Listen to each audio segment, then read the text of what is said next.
The Beast in the Jungle by Henry James.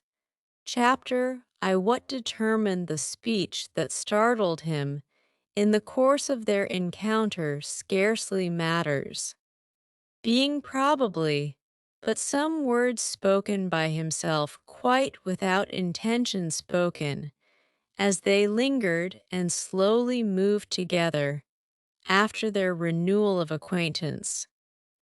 He had been conveyed by friends an hour or two before to the house at which she was staying, the party of visitors at the other house, of whom he was one, and thanks to whom it was his theory, as always, that he was lost in the crowd, had been invited over to luncheon. There had been after luncheon much dispersal, all in the interest of the original motive, a view of Weatherend itself and the fine things, intrinsic features, pictures, heirlooms, treasures of all the arts, that made the place almost famous, and the great rooms were so numerous that guests could wander at their will, hang back from the principal group, and in cases where they took such matters with the last seriousness, give themselves up to mysterious appreciations and measurements. There were persons to be observed, singly or in couples, bending toward objects in out-of-the-way corners, with their hands on their knees, and their heads nodding quite as with the emphasis of an excited sense of smell. When they were two, they either mingled their sounds of ecstasy or melted into silences of even deeper import, so that there were aspects of the occasion that gave it for Marcher much the air of the look round, previous to a sale highly advertised, that excites or quenches, as may be, the dream of acquisition. The dream of acquisition at Weatherend would have had to be wild indeed, and John Marcher found himself, among such suggestions, disconcerted almost equally by the presence of those who knew too much, and by that of those who knew nothing. The great rooms caused so much poetry and history to press upon him that he needed some straying apart to feel in a proper relation with them, though this impulse was not, as happened, like the gloating of some of his companions, to be compared to the movements of a dog sniffing a cupboard. It had an issue promptly enough in a direction that was not to have been calculated. It led, briefly, in the course of the October afternoon, to his closer meeting with May Bartram, whose face, a reminder, yet not quite a remembrance, as they sat much separated at a very long table, had begun merely by troubling him rather pleasantly. It affected him as the sequel of something of which he had lost the beginning. He knew it, and for the time quite welcomed it as a continuation, but didn't know what it continued, which was an interest or an amusement the greater as he was also somehow aware, yet without a direct sign, from her that the young woman herself hadn't lost the thread. She hadn't lost it, but she wouldn't give it back to him, he saw, without some putting forth of his hand for it. And he not only saw that, but saw several things more. Things odd enough in the light of the fact that at the moment some accident of grouping brought them face to face. He was still merely fumbling with the idea that any contact between them in the past would have had no importance. If it had had no importance, he scarcely knew why his actual impression of her should so seem to have so much, the answer to which, however, was that in such a life as they all appeared to be leading for the moment one could but take things as they came. He was satisfied, without in the least being able to say why, that this young lady might roughly have ranked in the house as a poor relation, satisfied also that she was not there on a brief visit, but was more or less a part of the establishment, almost a working, a remunerated part.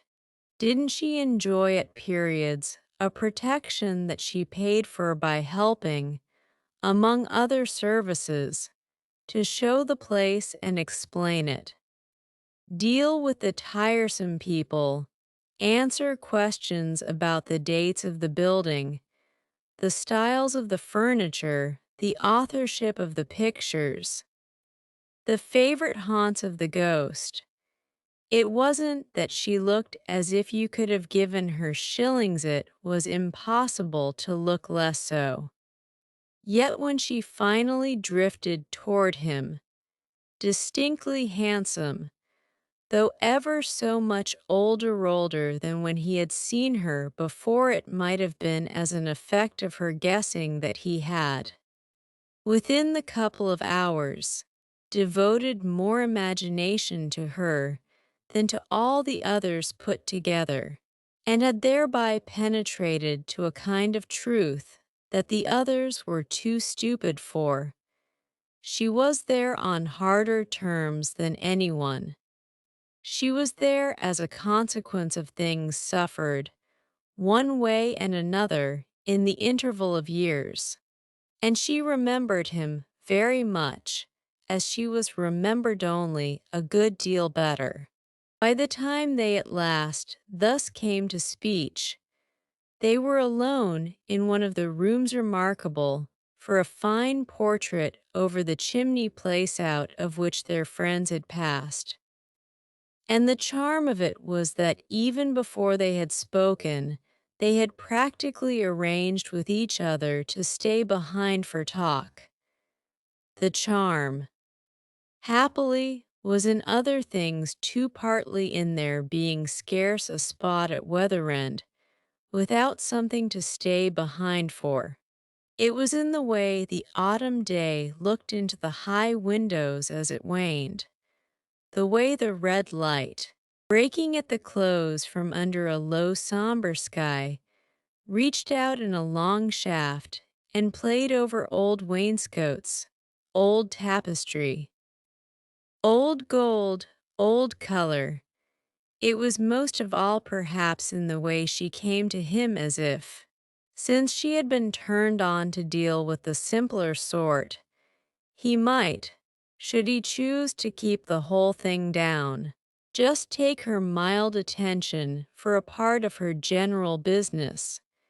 As soon as he heard her voice, however, the gap was filled up and the missing link supplied. The slight irony he divined in her attitude lost its advantage. He almost jumped at it to get there before her. "I met you years and years ago in Rome. I remember all about it." She confessed to disappointment she had been so sure he didn't.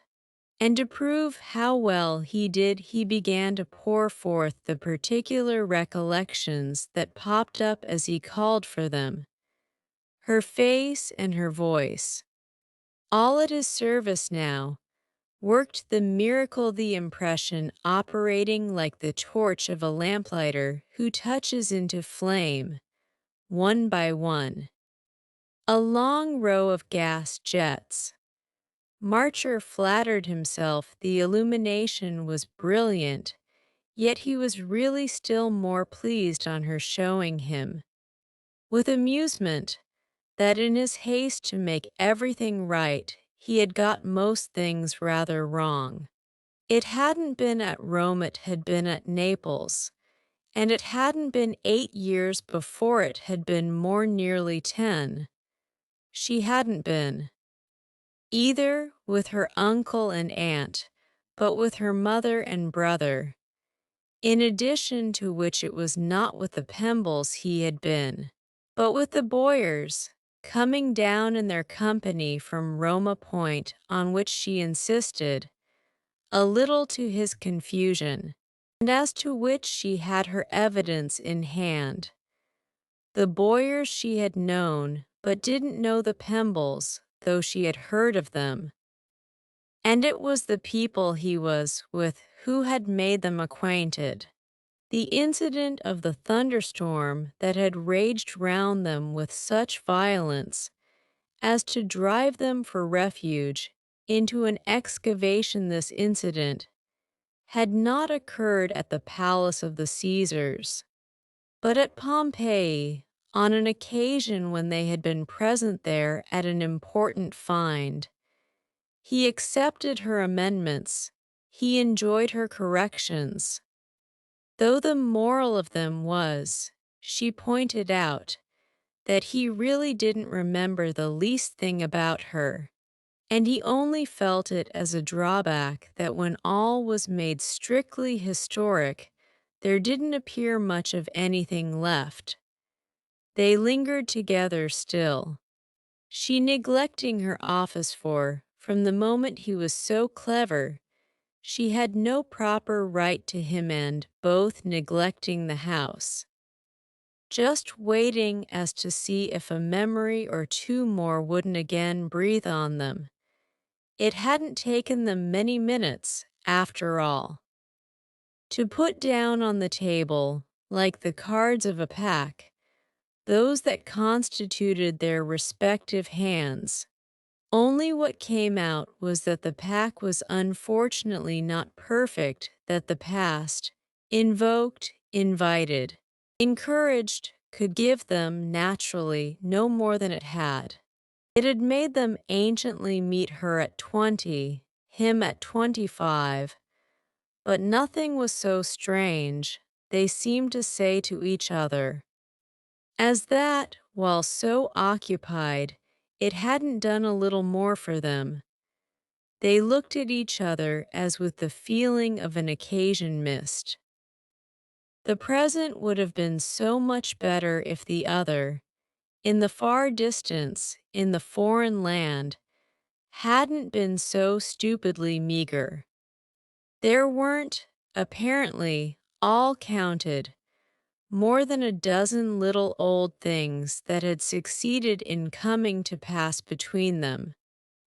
Trivialities of youth, simplicities of freshness, stupidities of ignorance, small possible germs, but too deeply buried, too deeply, didn't it seem, to sprout after so many years. Marcher could only feel he ought to have rendered her some service, saved her from a capsized boat in the bay, or at least recovered her dressing bag, filched from her cab in the streets of Naples by a lazzarone with a stiletto. Or it would have been nice if he could have been taken with fever all alone at his hotel, and she could have come to look after him, to write to his people, to drive him out in convalescence. Then they would be in possession of the something or other that their actual show seemed to lack. It yet somehow presented itself, this show, as too good to be spoiled, so that they were reduced for a few minutes more to wondering a little helplessly why, since they seemed to know a certain number of the same people, their reunion had been so long averted. They didn't use that name for it, but their delay from minute to join the others was a kind of confession that they didn't quite want it to be a failure. Their attempted supposition of reasons for their not having met, but showed how little they knew of each other. There came in fact a moment when Marcher felt a positive pang. It was vain to pretend she was an old friend, for all the communities were wanting. In spite of which it was, as an old friend, that he saw she would have suited him. He had new ones enough was, surrounded with them, for instance on the stage of the other house. As a new one he probably wouldn't have so much as noticed her. He would have liked to invent something, get her to make believe with him that some passage of a romantic or critical kind had originally occurred. He was really almost reaching out in imagination as against time for something that would do, and saying to himself that if it didn't come this sketch of a fresh start would show for quite awkwardly bungled. They would separate, and now for no second or no third chance. They would have tried and not succeeded. Then it was, just at the turn, as he afterwards made it out to himself, that everything else failing, she herself decided to take up the case, and as it were, save the situation. He felt as soon as she spoke that she had been consciously keeping back what she said, and hoping to get on without it. A scruple in her that immensely touched him when, by the end of 3 or 4 minutes more, he was able to measure it. What she brought out, at any rate, quite cleared the air, and supplied the link it was so odd he should frivolously have managed to lose. You know you told me something I've never forgotten, and that again and again has made me think of you since. It was that tremendously hot day when we went to Sorrento. Across the bay for the breeze. What I allude to was what you said to me on the way back. As we sat under the awning of the boat enjoying the cool. Have you forgotten? He had forgotten, and was even more surprised than ashamed. But the great thing was that he saw in this no vulgar reminder of any sweet speech. The vanity of women had long memories, but she was making no claim on him of a compliment or a mistake. With another woman, a totally different one, he might have feared the recall, possibly even some imbecile offer. So, in having to say that he had indeed forgotten, he was conscious rather of a loss than of a gain. He already saw an interest in the matter of her mention. I try to think but I give it up, yet I remember the Sorrento day. I'm not very sure you do. May Bartram after a moment said, and I'm not very sure I ought to want you to. It's dreadful to bring a person back at any time to what he was 10 years before. If you've lived away from it, she smiled. So much the better. Ah, if you haven't, why should I? He asked. Lived away, you mean? From what I myself was. From what I was of course an ass, Marcher went on. But I would rather know from you just the sort of ass I was than from the moment you have something in your mind not know anything. Still. However, she hesitated. But if you've completely ceased to be that sort, why I can then all the more bear to know. Besides, perhaps I haven't. Perhaps. Yet if you haven't, she added, I should suppose you'd remember. Not indeed that I in the least connect with my impression the invidious name you use. If I had only thought you foolish, she explained. The thing I speak of wouldn't so have remained with me. It was about yourself.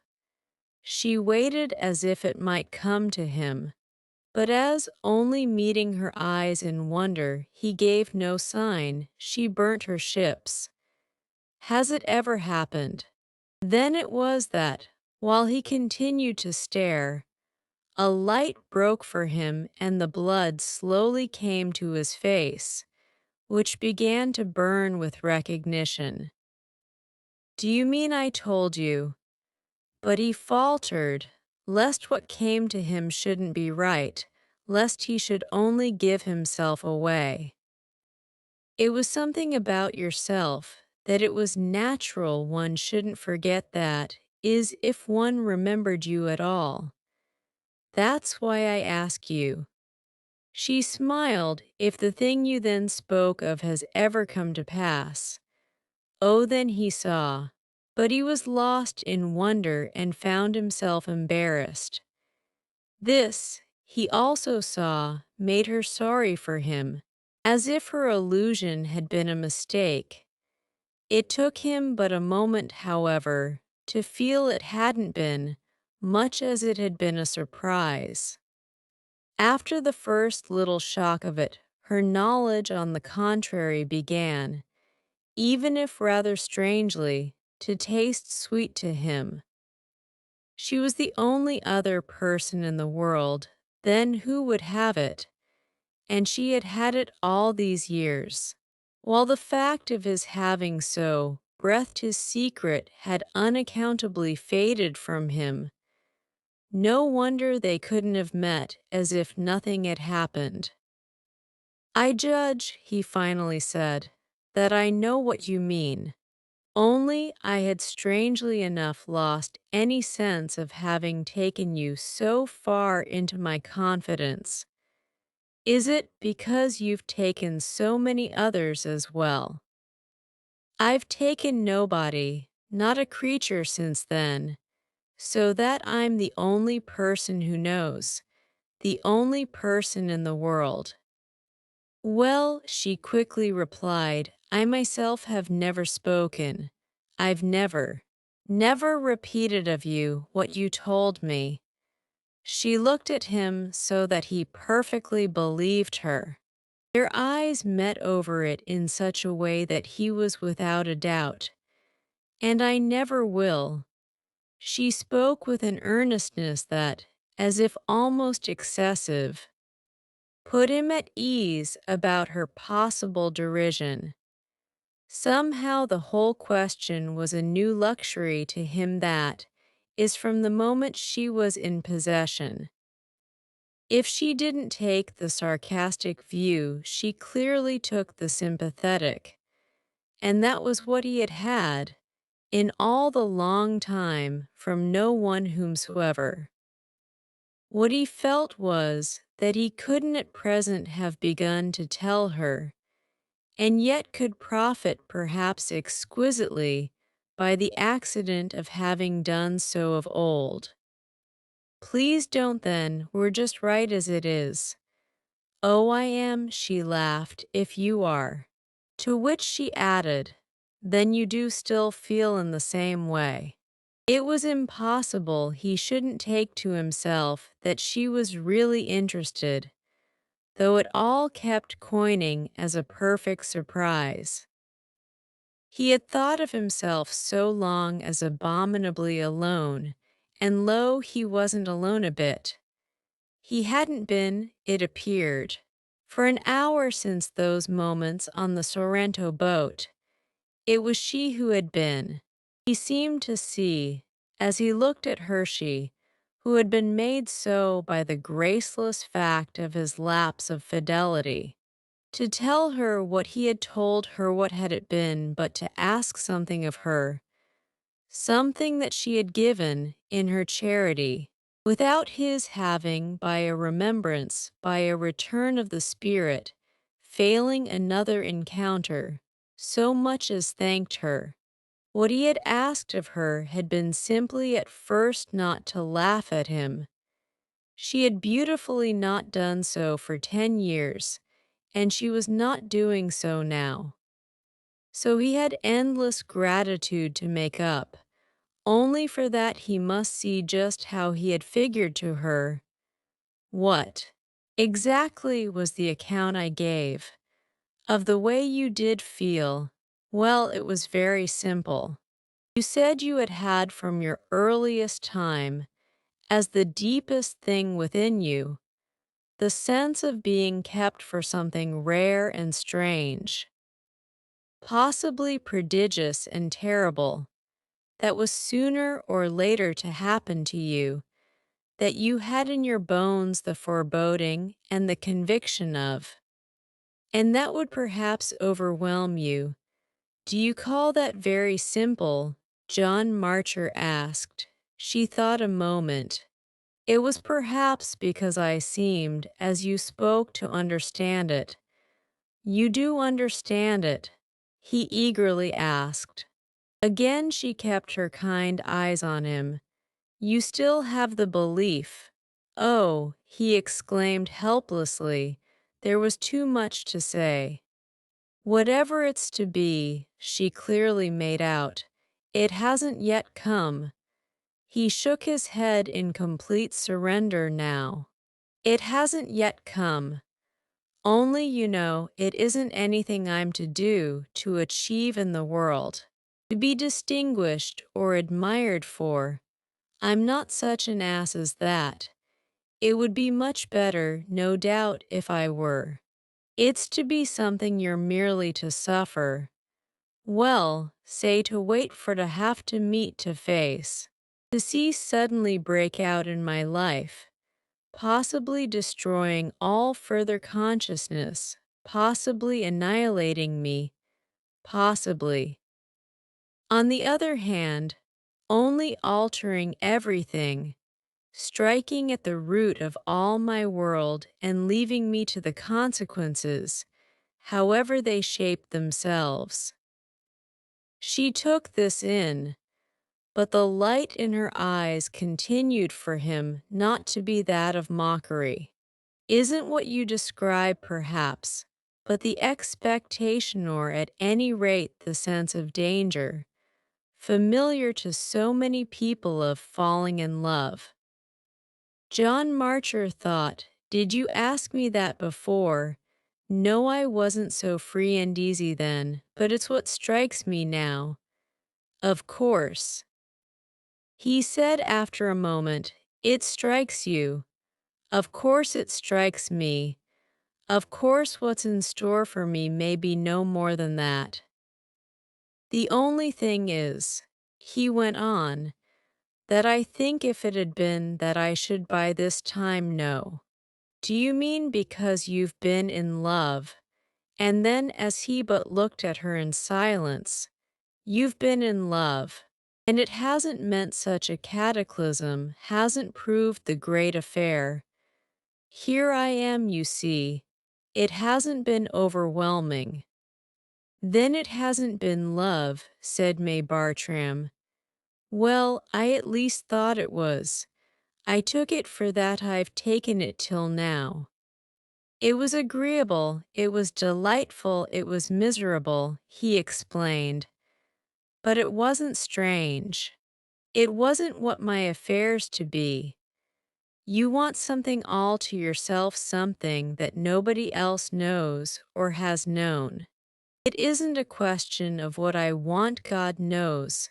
I don't want anything. It's only a question of the apprehension that haunts me, that I live with day by day.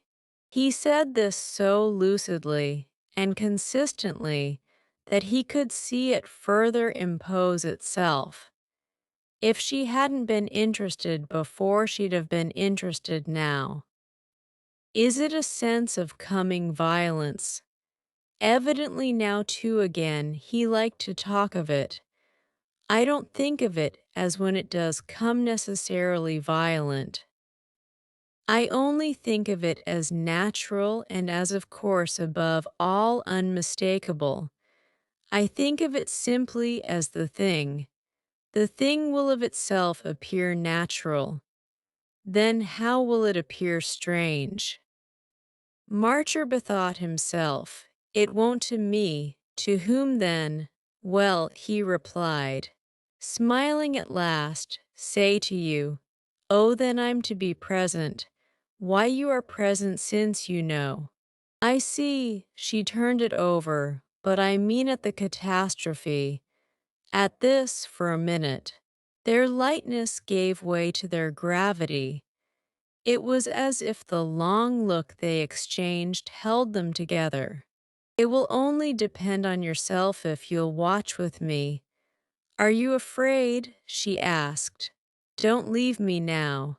He went on. Are you afraid? She repeated. Do you think me simply out of my mind? He pursued instead of answering. Do I merely strike you as a harmless lunatic? No, said May Bartram. I understand you. I believe you. You mean you feel how my obsession, poor old thing, may correspond to some possible reality. To some possible reality. Then you will watch with me. She hesitated, then for the third time put her question. Are you afraid? Did I tell you I was at Naples? No, you said nothing about it. Then I don't know. And I should like to know, said John Marcher. You'll tell me yourself whether you think so. If you'll watch with me, you'll see. Very good, then. They had been moving by this time across the room, and at the door before passing out. They paused as for the full wind-up of their understanding. I'll watch with you, said May Bartram. Chapter II. The fact that she knew, and yet neither chaffed him, nor betrayed him had, in a short time begun to constitute between them a goodly bond, which became more marked when, within the year that followed their afternoon at Weatherend, the opportunities for meeting multiplied. The event that thus promoted these occasions was the death of the ancient lady her great-aunt, under whose wing, since losing her mother, she had to such an extent found shelter, and who, though but the widowed mother of the new successor to the property, had succeeded thanks to a high tone and a high temper in not forfeiting the supreme position at the great house. The deposition of this personage arrived but with her death, which, followed by many changes, made in particular a difference for the young woman in whom Marcher's expert attention had recognized from the first a dependent, with a pride that might ache though it didn't bristle. Nothing for a long time had made him easier than the thought that the aching must have been much soothed by Miss Bartram's, now finding herself able to set up a small home in London. She had acquired property to an amount that made that luxury just possible under her aunt's extremely complicated will. And when the whole matter began to be straightened out, which indeed took time, she let him know that the happy issue was at last in view.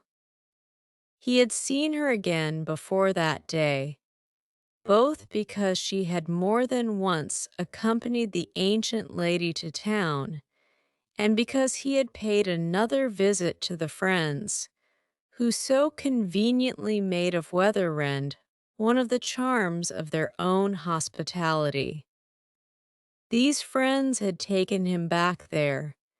He had achieved there again with MSS Bartram some quiet detachment, and he had in London succeeded in persuading her to more than one brief absence from her aunt.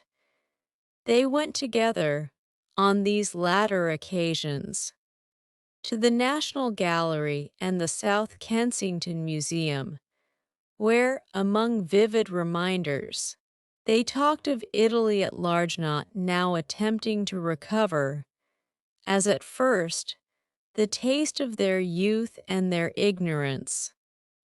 That recovery, the first day at Weatherend, had served its purpose well, had given them quite enough, so that they were, To Marcher's sense, no longer hovering about the headwaters of their stream, but had felt their boat pushed sharply off and down the current. They were literally afloat together. For our gentleman this was marked, quite as marked as that the fortunate cause of it was just the buried treasure of her knowledge. He had with his own hands dug up this little hoard, brought to light that is to within reach of the dim day, constituted by their discretions, and privacy's the object of value, the hiding place of which he had.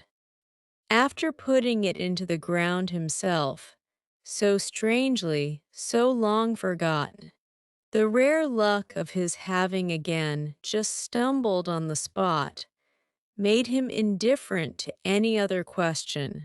He would doubtless have devoted more time to the odd accident of his lapse of memory if he hadn't been moved to devote so much to the sweetness, the comfort, as he felt, for the future, that this accident itself had helped to keep fresh. It had never entered into his plan that anyone should know, and mainly for the reason that it wasn't in him to tell anyone. That would have been impossible. For nothing but the amusement of a cold world would have waited on it. Since, however, a mysterious fate had opened his mouth betimes, in spite of him, he would count that a compensation and profit by it to the utmost. That the right person, SHOULD, no tempered the asperity of his secret, more even than his shyness had permitted him to imagine. And May Bartram was clearly right. Because there she was. Her knowledge simply settled it. He would have been sure enough by this time had she been wrong.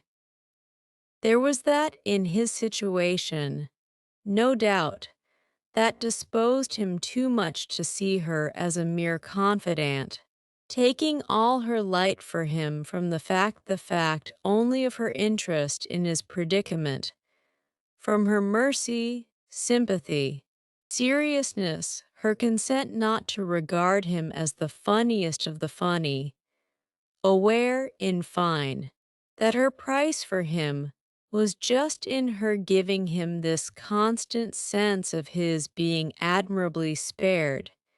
He was careful to remember that she had also a life of her own, with things that might happen to her, things that in friendship one should likewise take account of. Something fairly remarkable came to pass with him.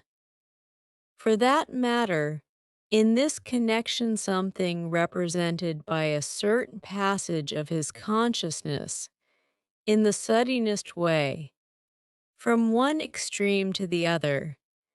He had thought himself, so long as nobody knew, the most disinterested person in the world, carrying his concentrated burden, his perpetual suspense, ever so quietly, holding his tongue about it, giving others no glimpse of it nor of its effect upon his life, asking of them no allowance, and only making on his side all those that were asked.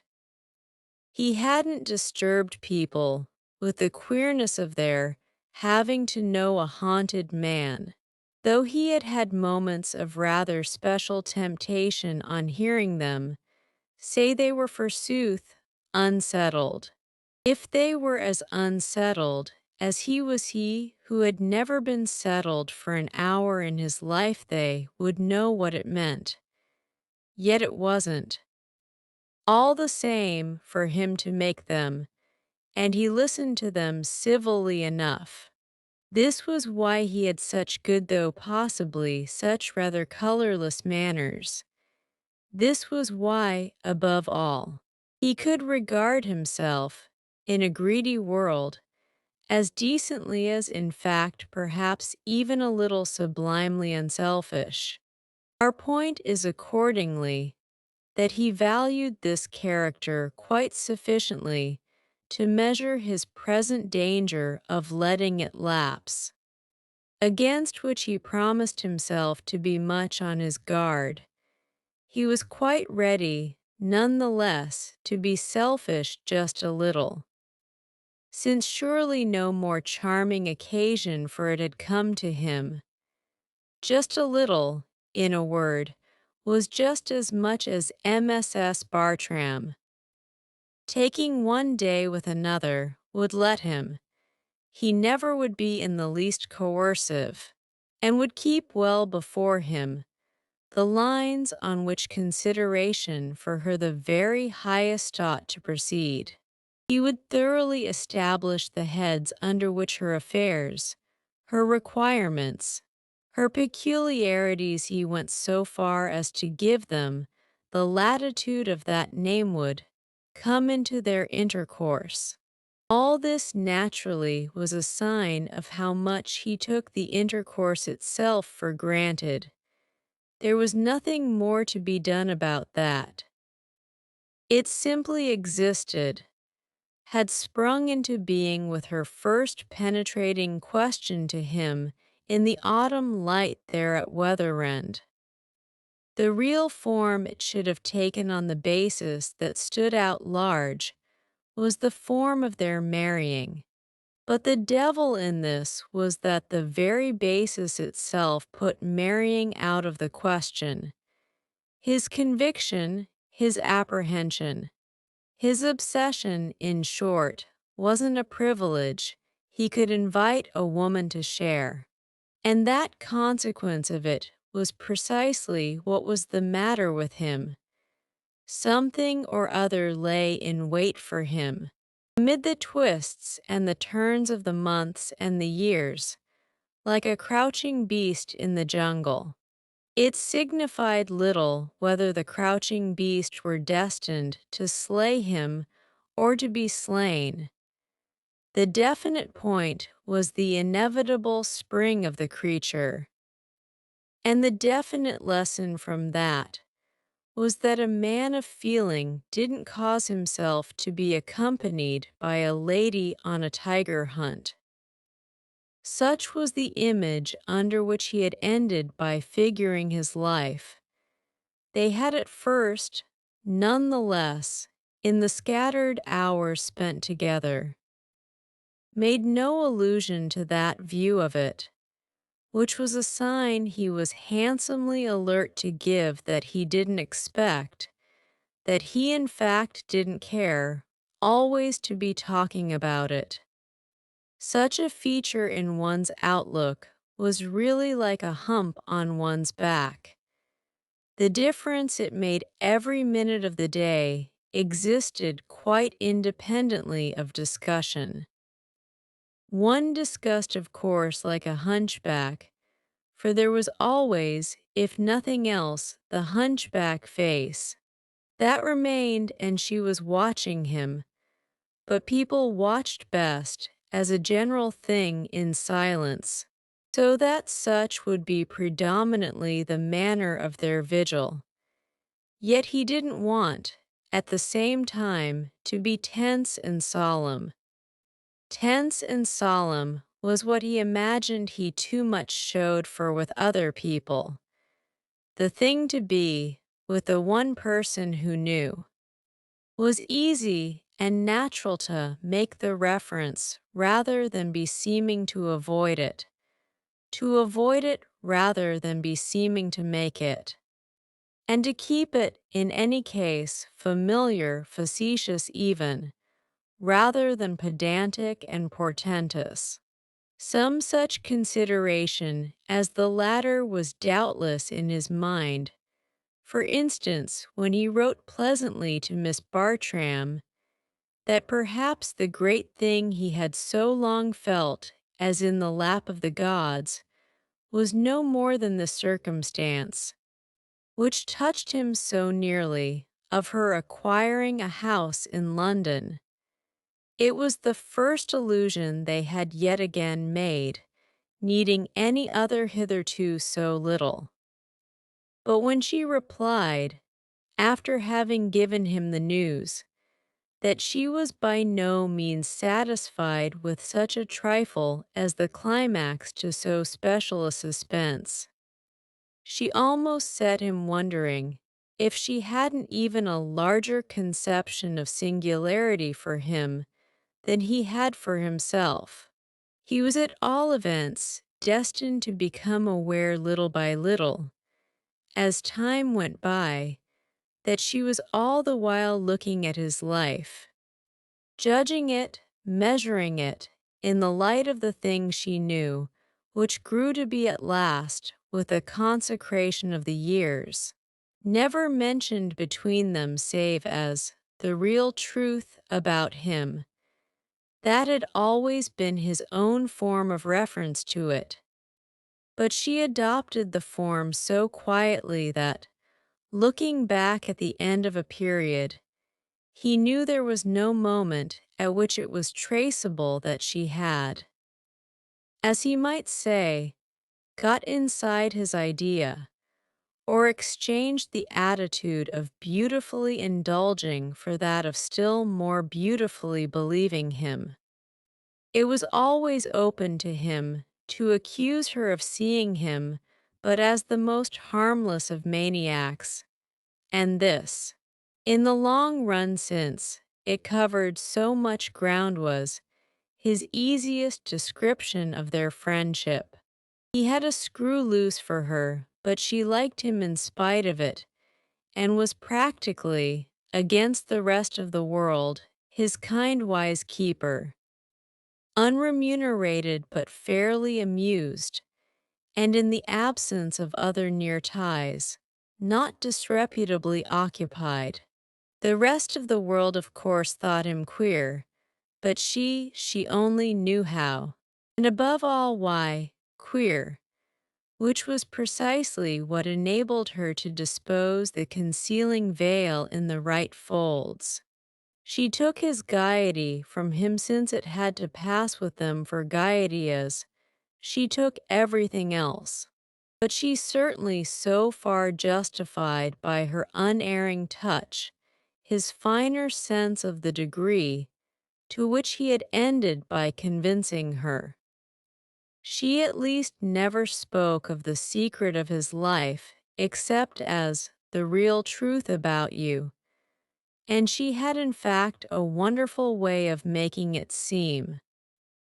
As such, the secret of her own life too. That was in fine how he so constantly felt her as allowing for him. He couldn't on the whole call it anything else. He allowed for himself, but she exactly allowed still more, partly because better placed for a sight of the matter. She traced his unhappy perversion through reaches of its course into which he could scarce follow it. He knew how he felt, but, besides knowing that, she knew how he looked as well. He knew each of the things of importance he was insidiously kept from doing. But she could add up the amount they made, understand how much, with a lighter weight on his spirit, he might have done, and thereby establish how, clever as he was, he fell short. Above all, she was in the secret of the difference between the forms he went through, those of his little office under government, those of caring for his modest patrimony, for his library, for his garden in the country, for the people in London, whose invitations he accepted, and repaid in the detachment that reigned beneath them, and that made of all behavior, all that could in the least be called behavior, a long act of dissimulation. What it had come to was that he wore a mask painted with the social simper, out of the eye holes of which there looked eyes of an expression not in the least matching the other features. This the stupid world, even after years, had never more than half discovered.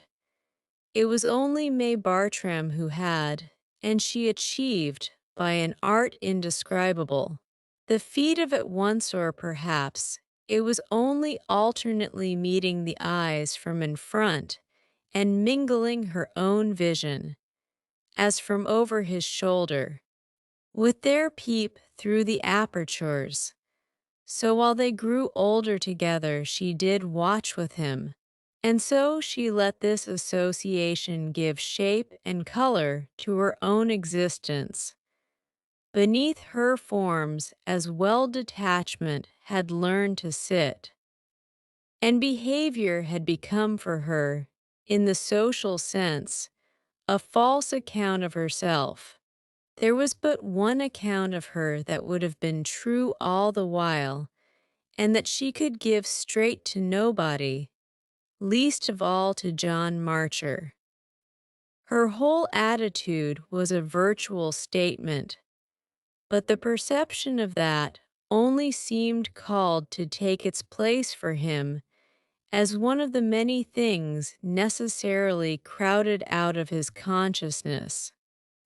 If she had, moreover, like himself, to make sacrifices to their real truth, it was to be granted that her compensation might have affected her as more prompt and more natural. They had long periods, in this London time, during which, when they were together, a stranger might have listened to them without in the least pricking up his ears. On the other hand, the real truth was equally liable at any moment to rise to the surface, and the auditor would then have wondered indeed what they were talking about. They had from an early hour made up their mind that society was, luckily, unintelligent, and the margin allowed them by this had fairly become one of their commonplaces. Yet there were still moments when the situation turned almost fresh, usually under the effect of some expression drawn from herself. Her expressions doubtless repeated themselves, but her intervals were generous. What saves us, you know, is that we answer so completely to so usual an appearance, that of the man and woman whose friendship has become such a daily habitor, almost as to be at last indispensable. That, for instance, was a remark she had frequently enough had occasion to make, though she had given it at different times different developments. What we are especially concerned with is the turn it happened to take from her one afternoon when he had come to see her in honor of her birthday. This anniversary had fallen on a Sunday, at a season of thick fog and general outward gloom, but he had brought her his customary offering, having known her now long enough to have established 100 small traditions. It was one of his proofs to himself, the present he made her on her birthday, that he hadn't sunk into real selfishness. It was mostly nothing more than a small trinket, but it was always fine of its kind, and he was regularly careful to pay for it more than he thought he could afford. Our habit saves you at least, don't you see? Because it makes you, after all, for the vulgar, indistinguishable from other men. What's the most inveterate mark of men in general? Why, the capacity to spend endless time with dull women, to spend it, I won't say without being bored, but without minding that they are, without being driven off at a tangent by it, which comes to the same thing. I'm your dull woman. A part of the daily bread for which you pray at church, That covers your tracks more than anything. And what covers yours? Asked Marcher, whom his dull woman could mostly to this extent amuse. I see of course what you mean by your saving me. In this way and that, so far as other people are concerned, I've seen it all along. Only what is it that saves you? I often think. You know of that. She looked as if she sometimes thought of that too, but rather in a different way. Where other people, you mean, are concerned. Well, you're really so in with me. You know as a sort of result of my being so in with yourself. I mean of my having such an immense regard for you, being so tremendously mindful of all you've done for me. I sometimes ask myself if it's quite fair. Fair, I mean to have so involved and since, one may say it interested you. I almost feel as if you hadn't really had time to do anything else. Anything else but be interested, she asked. Ah, what else does one ever want to be? If I've been watching with you, as we long ago agreed I was to do, watching's always in itself an absorption. Oh, certainly, John Marcher said. If you hadn't had your curiosity, only doesn't it sometimes come to you, as time goes on, that your curiosity isn't being particularly repaid? May Bartram had a pause. Do you ask that, by any chance, because you feel at all that yours isn't? I mean because you have to wait so long. Oh, he understood what she meant. For the thing to happen that never does happen. For the beast to jump out. No, I'm just where I was about it. It isn't a matter as to which I can choose. I can decide for a change. It isn't one as to which there can be a change. It's in the lap of the gods. One's in the hands of one's law there one is. As to the form the law will take, the way it will operate, that's its own affair. Yes, Miss Bartram replied. Of course one's fate's coming. Of course it has come in its own form and its own way. All the while. Only, you know, the form and the way in your case were to have been well. Something so exceptional, and, as one may say, so particularly your own. Something in this made him look at her with suspicion. You say were to have been, as if in your heart you had begun to doubt. Oh, she vaguely protested. As if you believed, he went on, that nothing will now take place. She shook her head slowly but rather inscrutably. You're far from my thought. He continued to look at her. What then is the matter with you? Well, she said after another wait. The matter with me is simply that I'm more sure than ever my curiosity, as you call it, will be but too well repaid. They were frankly grave now.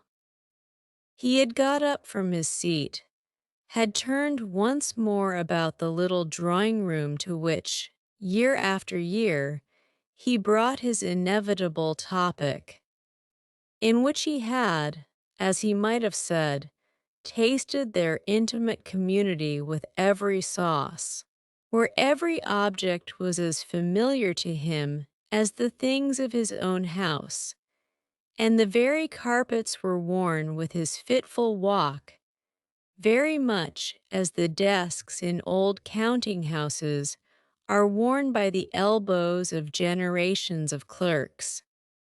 The generations of his nervous moods had been at work there, and the place was the written history of his whole middle life.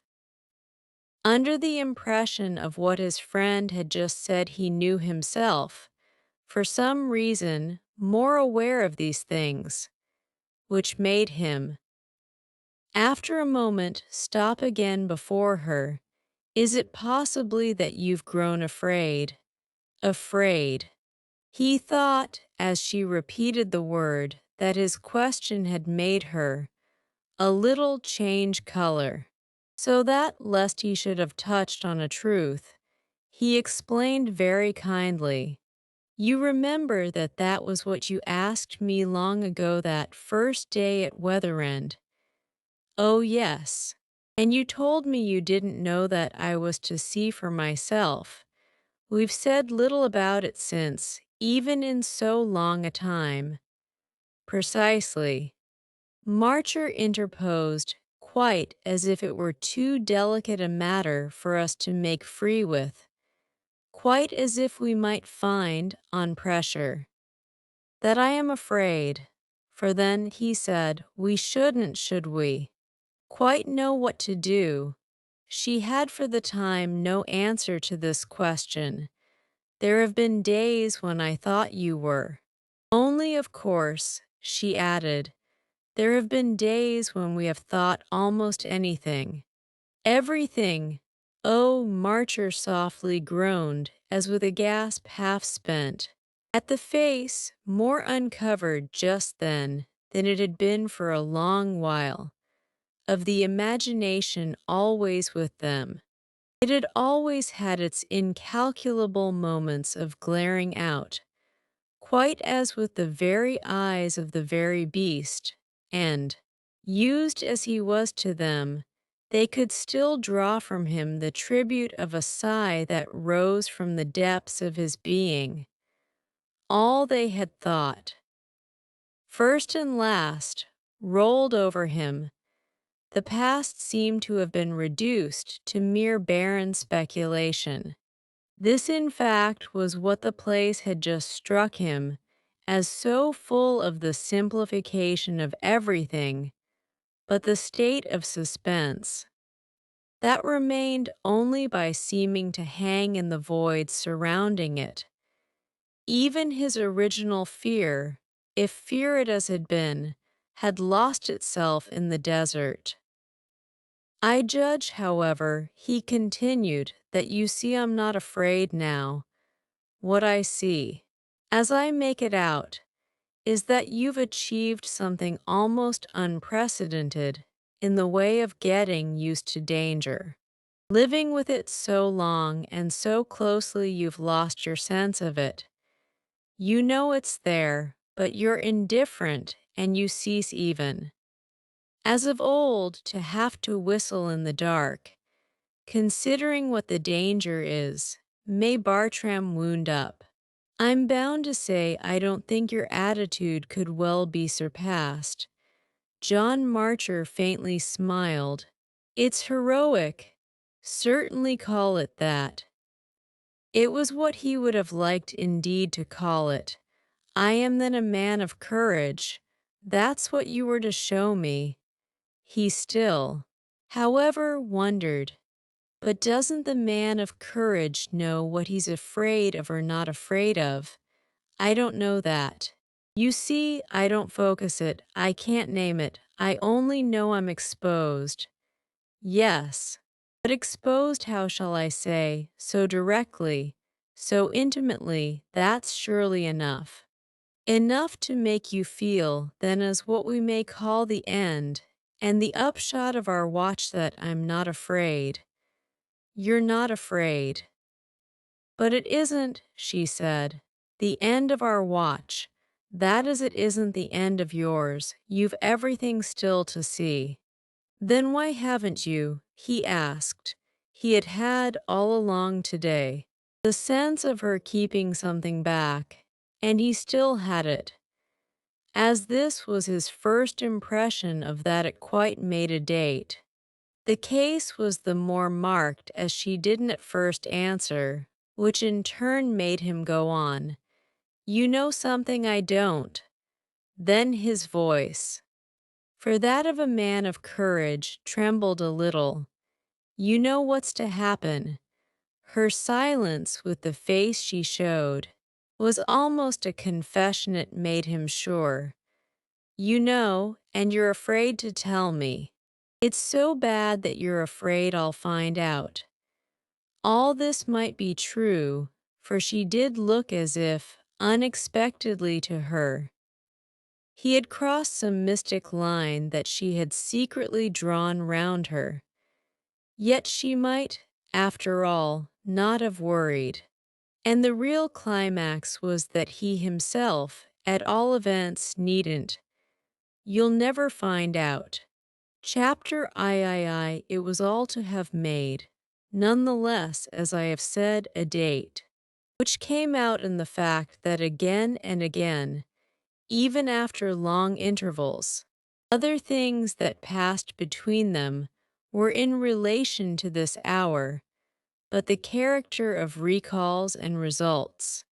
Its immediate effect had been indeed rather to lighten insistence, almost to provoke a reaction, as if their topic had dropped by its own weight, and as if, moreover, for that matter, Marcher had been visited by one of his occasional warnings against egotism he had kept up.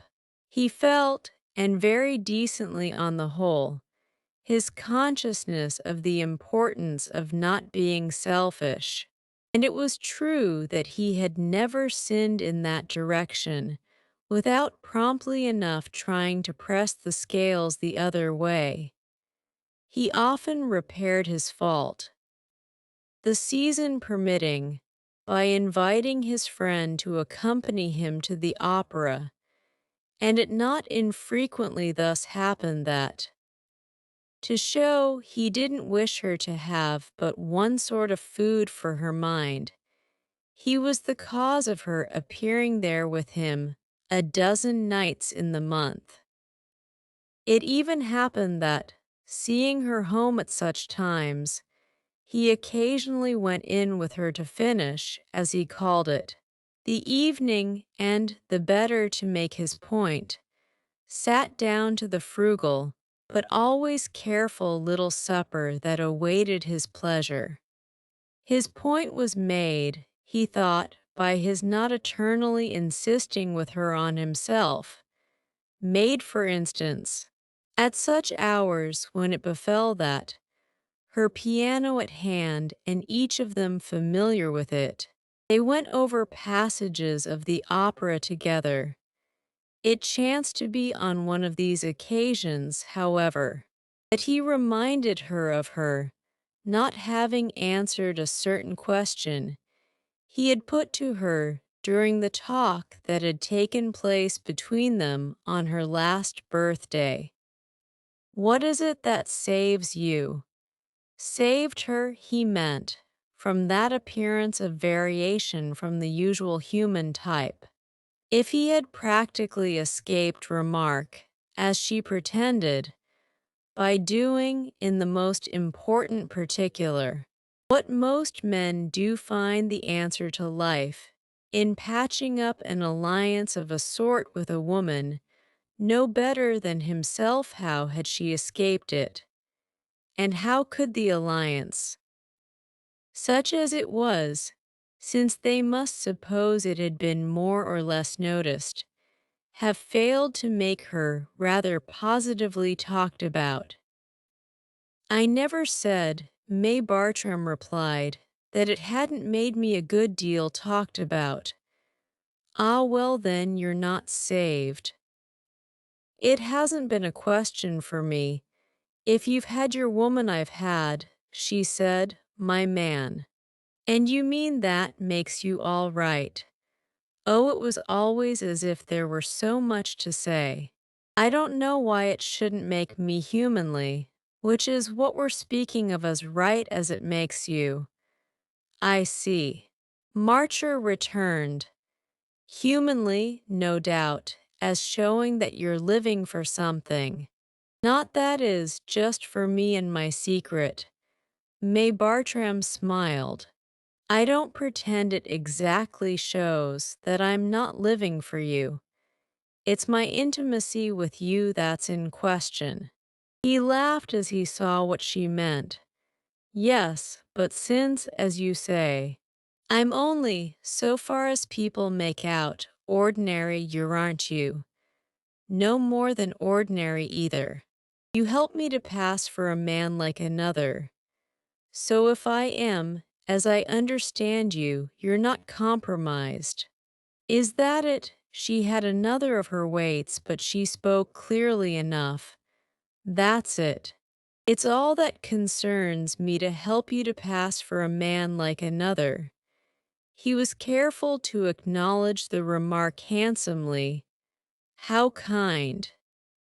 How beautiful you are to me. How shall I ever repay you? She had her last grave pause, as if there might be a choice of ways. But she chose, by going on as you are. It was into this going on as he was that they relapsed. And really for so long a time that the day inevitably came for a further sounding of their depths. These depths, constantly bridged over by a structure firm enough in spite of its lightness and of its occasional oscillation in the somewhat vertiginous air, invited on occasion, in the interest of their nerves, a dropping of the plummet and a measurement of the abyss. A difference had been made moreover, once for all, by the fact that she had all the while not appeared to feel the need of rebutting his charge of an idea within her, that she didn't dare to express a charge uttered just before one of the fullest of their later discussions ended. It had come up for him then that she knew something, and that what she knew was bad, too bad to tell him. When he had spoken of it as visibly so bad that she was afraid he might find it out, her reply had left the matter too equivocal to be let alone, and yet, for Marcher's special sensibility, almost too formidable again to touch. He circled about it at a distance that alternately narrowed and widened, and that still wasn't much affected by the consciousness in him that there was nothing she could know, after all, any better than he did. She had no source of knowledge he hadn't equally except, of course, that she might have finer nerves. That was what women had where they were interested. They made out things where people were concerned that the people often couldn't have made out for themselves. Their nerves, their sensibility, their imagination were conductors and revealers, and the beauty of May Bartram was in particular that she had given herself so to his case. He felt in these days what, oddly enough, he had never felt before, the growth of a dread of losing her by some catastrophe that yet wouldn't at all be the catastrophe. Partly because she had almost of a sudden begun to strike him as more useful to him than ever yet, and partly by reason of an appearance of uncertainty in her health. Coincident and equally new, it was characteristic of the inner detachment he had hitherto so successfully cultivated, and to which our whole account of him is a reference.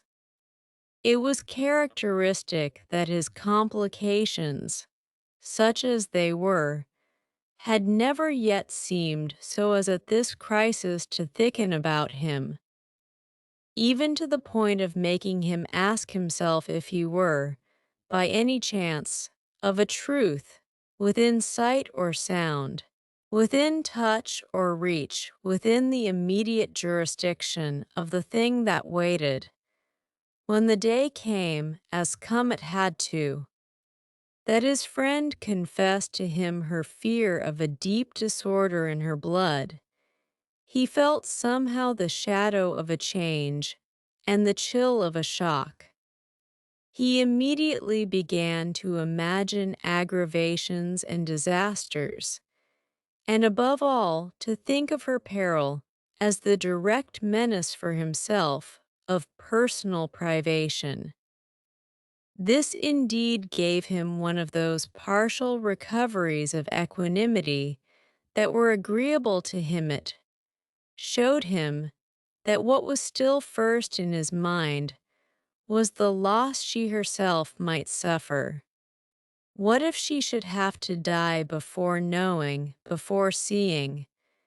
It would have been brutal, in the early stages of her trouble, to put that question to her, but it had immediately sounded for him to his own concern, and the possibility was what most made him sorry for her. If she did know, moreover, in the sense of her having had some, what should he think, mystical, irresistible light, this would make the matter not better, but worse, inasmuch as her original adoption of his own curiosity had quite become the basis of her life.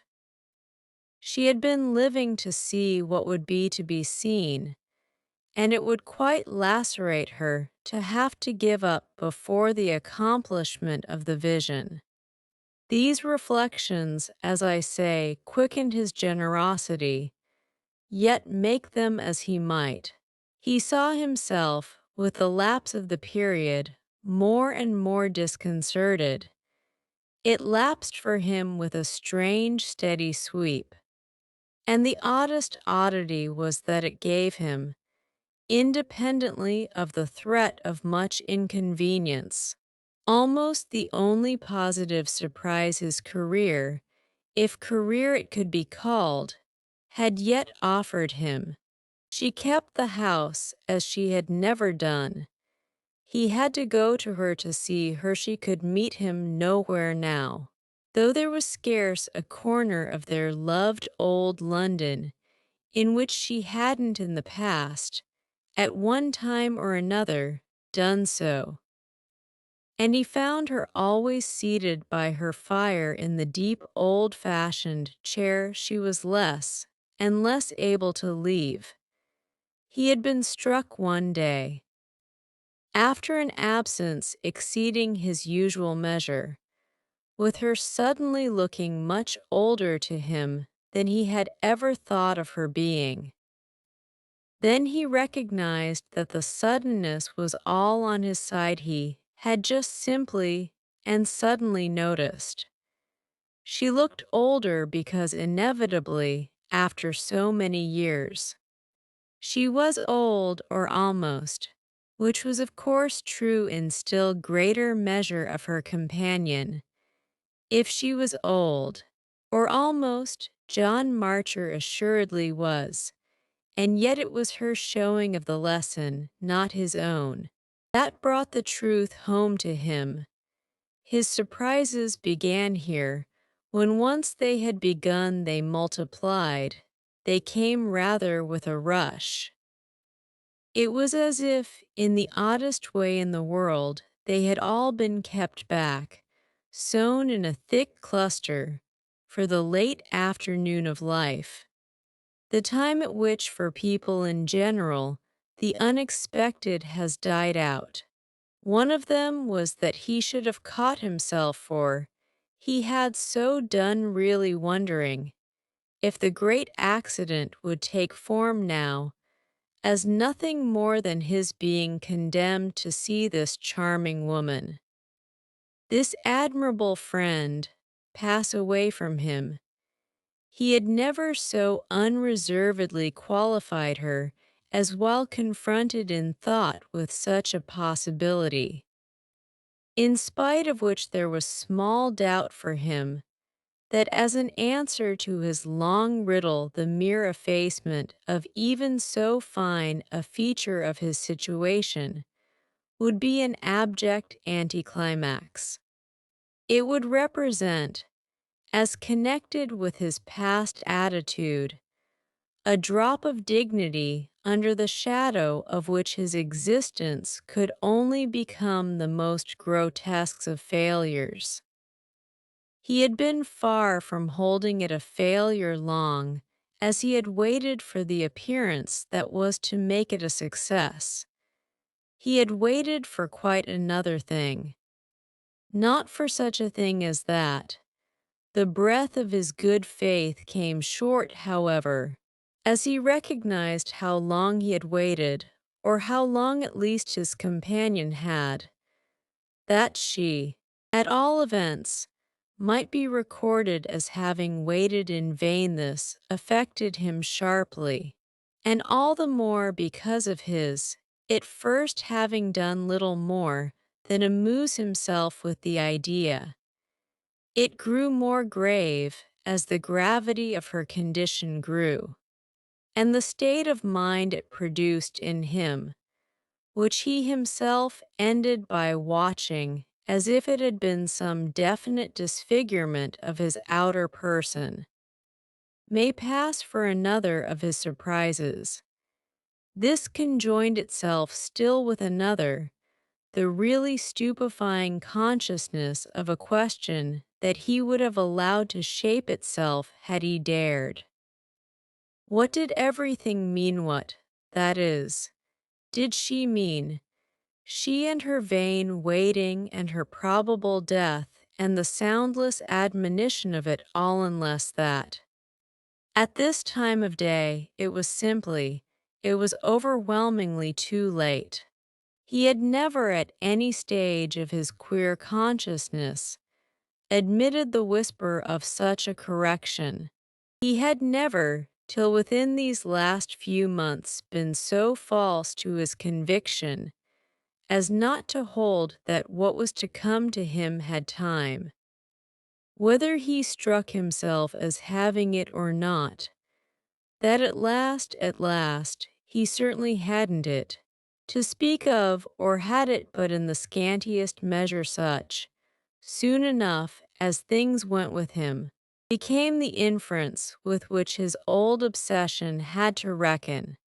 And this it was not helped to do by the more and more confirmed appearance that the great vagueness, casting the long shadow in which he had lived, had, to attest itself, almost no margin left, since it was in time that he was to have met his fate, so it was in time that his fate was to have acted.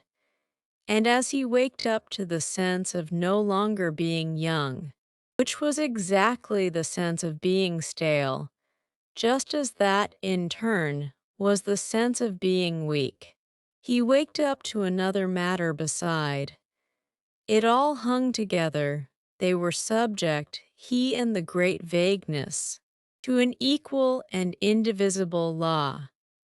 When the possibilities themselves had accordingly turned stale, when the secret of the gods had grown faint, had perhaps even quite evaporated, that, and that only, was failure. It wouldn't have been failure to be bankrupt, dishonored, pilloried, hanged. It was failure not to be anything. And so, in the dark valley into which his path had taken its unlooked-for twist, he wondered not a little as he groped. He didn't care what awful crash might overtake him, with what ignominy or what monstrosity he might, yet he associated, since he wasn't, after all, too utterly old to suffer, if it would only be decently proportionate to the posture he had kept. All his life, in the threatened presence of it, he had but one desire left, that he shouldn't have been sold. Chapter IV then it was that, one afternoon, while the spring of the year was young, and new, she met all in her own way his frankest betrayal of these alarms. He had gone in late to see her, but evening hadn't settled, and she was presented to him in that long fresh light of waning April days, which affects us often with a sadness sharper than the grayest hours of autumn. The week had been warm, the spring was supposed to have begun early, and May Bartram sat, for the first time in the year, without a fire, a fact that, to Marcher's sense, gave the scene of which she formed part a smooth and ultimate look, an air of knowing, in its immaculate order and cold, meaningless cheer, that it would never see a fire again. Her own aspect he could scarce have said why intensified this note, almost as white as wax, with the marks and signs in her face as numerous and as fine as if they had been etched by a needle, with soft white draperies, relieved by a faded green scarf on the delicate tone, of which the years had further refined. She was the picture of a serene and exquisite but impenetrable sphinx, whose head, or indeed all whose person, might have been powdered with silver. She was a sphinx, yet with her white petals and green fronds, she might have been a lily too, only an artificial lily, wonderfully imitated and constantly kept, without dust or stain, though not exempt from a slight droop and a complexity of faint creases, under some clear glass bell. The perfection of household care, of high polish and finish, always reigned in her rooms, but they now looked most as if everything had been wound up, tucked in, put away, so that she might sit with folded hands and with nothing more to do. She was out of it. To Marcher's vision, her work was over. She communicated with him as across some gulf or from some island of rest that she had already reached, and it made him feel strangely abandoned. Was it, or rather wasn't it, that if for so long she had been watching with him, the answer to their question must have swum into her ken and taken on its name, so that her occupation was verily gone. He had as much as charged her with this in saying to her, many months before, that she even then knew something she was keeping from him. It was a point he had never since ventured to press, vaguely fearing, as he did, that it might become a difference, perhaps a disagreement, between them. He had in this later time turned nervous, which was what he in all the other years had never been. And the oddity was that his nervousness should have waited till he had begun to doubt, should have held off so long as he was sure. There was something, it seemed to him, that the wrong word would bring down on his head, something that would so at least ease off his tension. But he wanted not to speak the wrong word. That would make everything ugly. He wanted the knowledge he lacked to drop on him, if drop it could, by its own august weight. If she was to forsake him, it was surely for her to take leave. This was why he didn't directly ask her again what she knew, but it was also why, approaching the matter from another side, he said to her in the course of his visit, "What do you regard as the very worst that at this time of day can happen to me?" He had asked her that in the past often enough. They had, with the odd irregular rhythm of their intensities and avoidances, exchanged ideas about it, and then had seen the ideas washed away by cool intervals, washed like figures traced in sea sand. It had ever been the mark of their talk that the oldest allusions in it required but a little dismissal and reaction to come out again, sounding for the hour as new. She could thus at present meet his inquiry quite freshly and patiently. Oh, yes, I've repeatedly thought. Only it always seemed to me of old that I couldn't quite make up my mind. I thought of dreadful things, between which it was difficult to choose, and so must you have done. Rather, I feel now as if I had scarce done anything else. I appear to myself to have spent my life in thinking of nothing but dreadful things. A great many of them I've at different times named to you, but there were others I couldn't name. They were too dreadful, too dreadful, some of them. She looked at him a minute, and there came to him as he met it an inconsequent sense that her eyes, when one got their full clearness, were still as beautiful as they had been in youth, only beautiful with a strange cold light that somehow was a part of the effect, if it wasn't rather a part of the cause, of the pale hard sweetness of the season and the hour. And yet, she said at last, there are horrors we've mentioned. It deepened the strangeness to see her, as such a figure in such a picture, talk of horrors. But she was to do in a few minutes something stranger, yet though, even of this, he was to take the full measure. But afterwards then the note of it already trembled. It was, for the matter of that, one of the signs that her eyes were having again the high flicker of their prime. He had to admit, however, what she said. Oh, yes, there were times when we did go far. He caught himself in the act of speaking as if it all were over. Well, he wished it were. And the consummation depended for him clearly more and more on his friend. But she had now a soft smile. Oh, far. It was oddly ironic. Do you mean you're prepared to go further? She was frail and ancient and charming as she continued to look at him, yet it was rather as if she had lost the thread. Do you consider that we went far? Why, I thought at the point you were just making that we had looked most things in the face, including each other.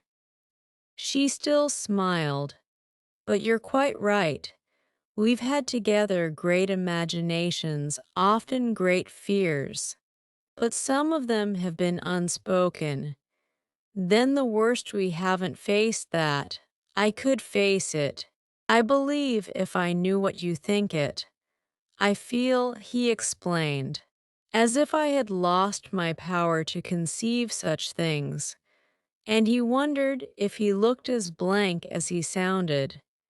It's spent. Then why do you assume, she asked, that mine isn't? Because you've given me signs to the contrary. It isn't a question for you of conceiving, imagining, comparing. It isn't a question now of choosing. At last he came out with it.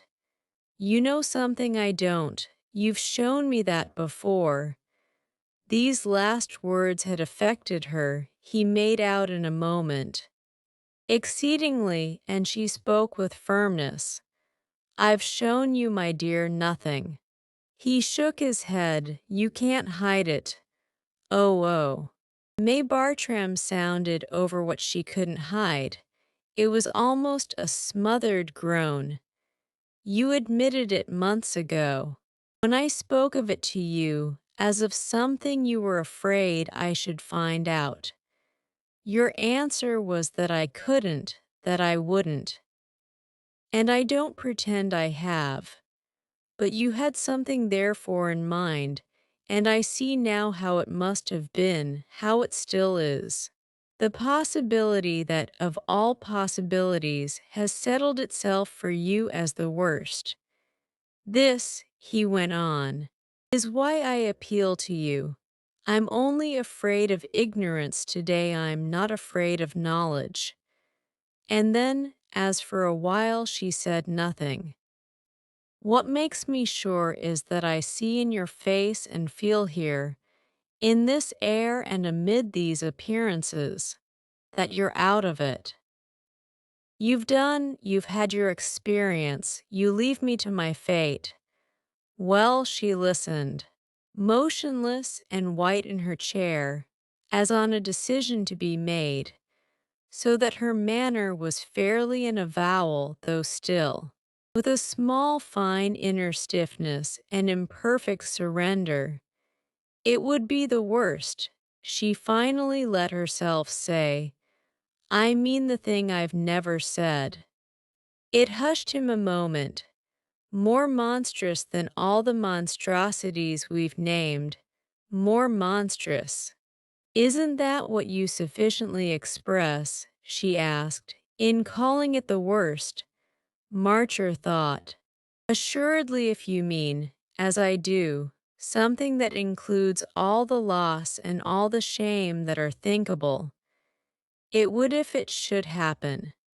Said May Bartram, what we're speaking of, remember, is only my idea.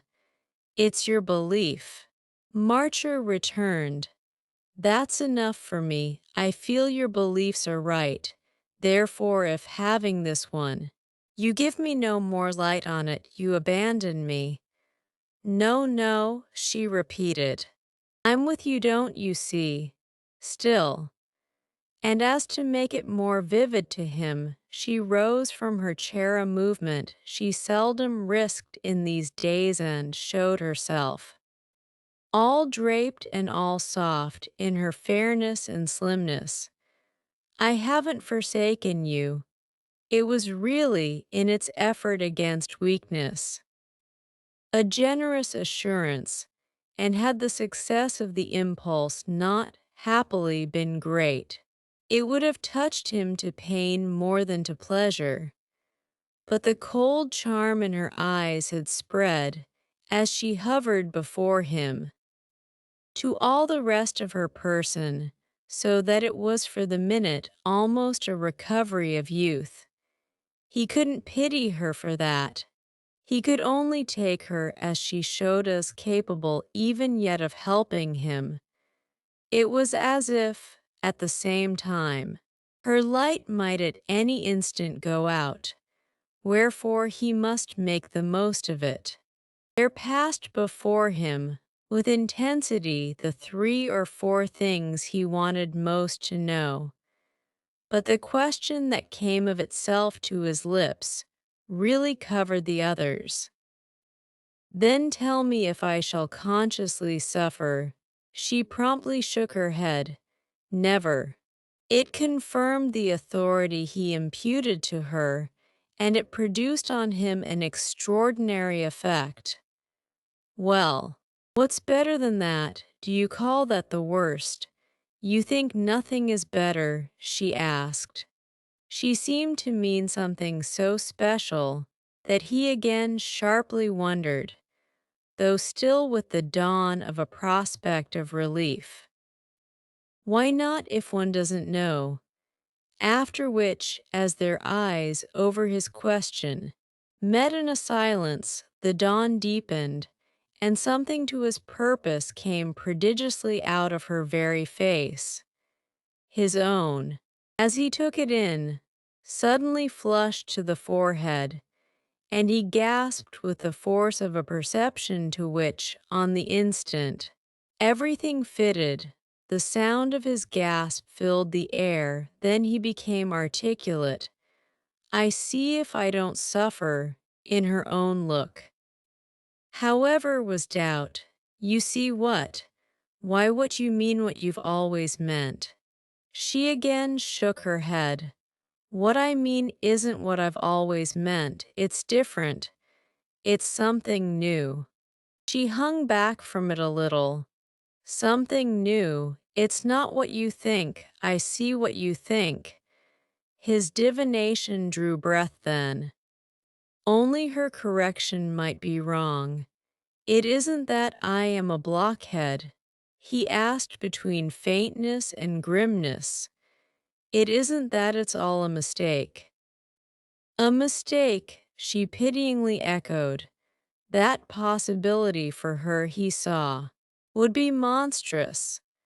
And if she guaranteed him the immunity from pain, it would accordingly not be what she had in mind. Oh no, she declared. It's nothing of that sort, you've been right. Yet he couldn't help asking himself if she weren't, thus pressed, speaking but to save him. It seemed to him he should be most in a hole if his history should prove all a platitude. Are you telling me the truth, so that I shan't have been a bigger idiot than I can bear to know? I haven't lived with a vain imagination, in the most besotted illusion. I haven't waited but to see the door shut in my face. She shook her head again. However the case stands, that isn't the truth. Whatever the reality, it is a reality. The door isn't shut. The door's open, said May Bartram. Then something's to come. She waited once again, always with her cold, sweet eyes on him. It's never too late. She had, with her gliding step, diminished the distance between them, and she stood nearer to him, close to him, a minute, as if still charged with the unspoken. Her movement might have been for some finer emphasis of what she was at once hesitating and deciding to say.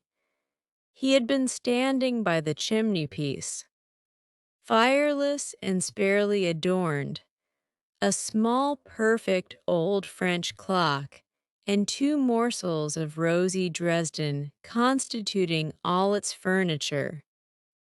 And her hand grasped the shelf while she kept him waiting, grasped it a little as for support and encouragement. She only kept him waiting. However, that is he only waited.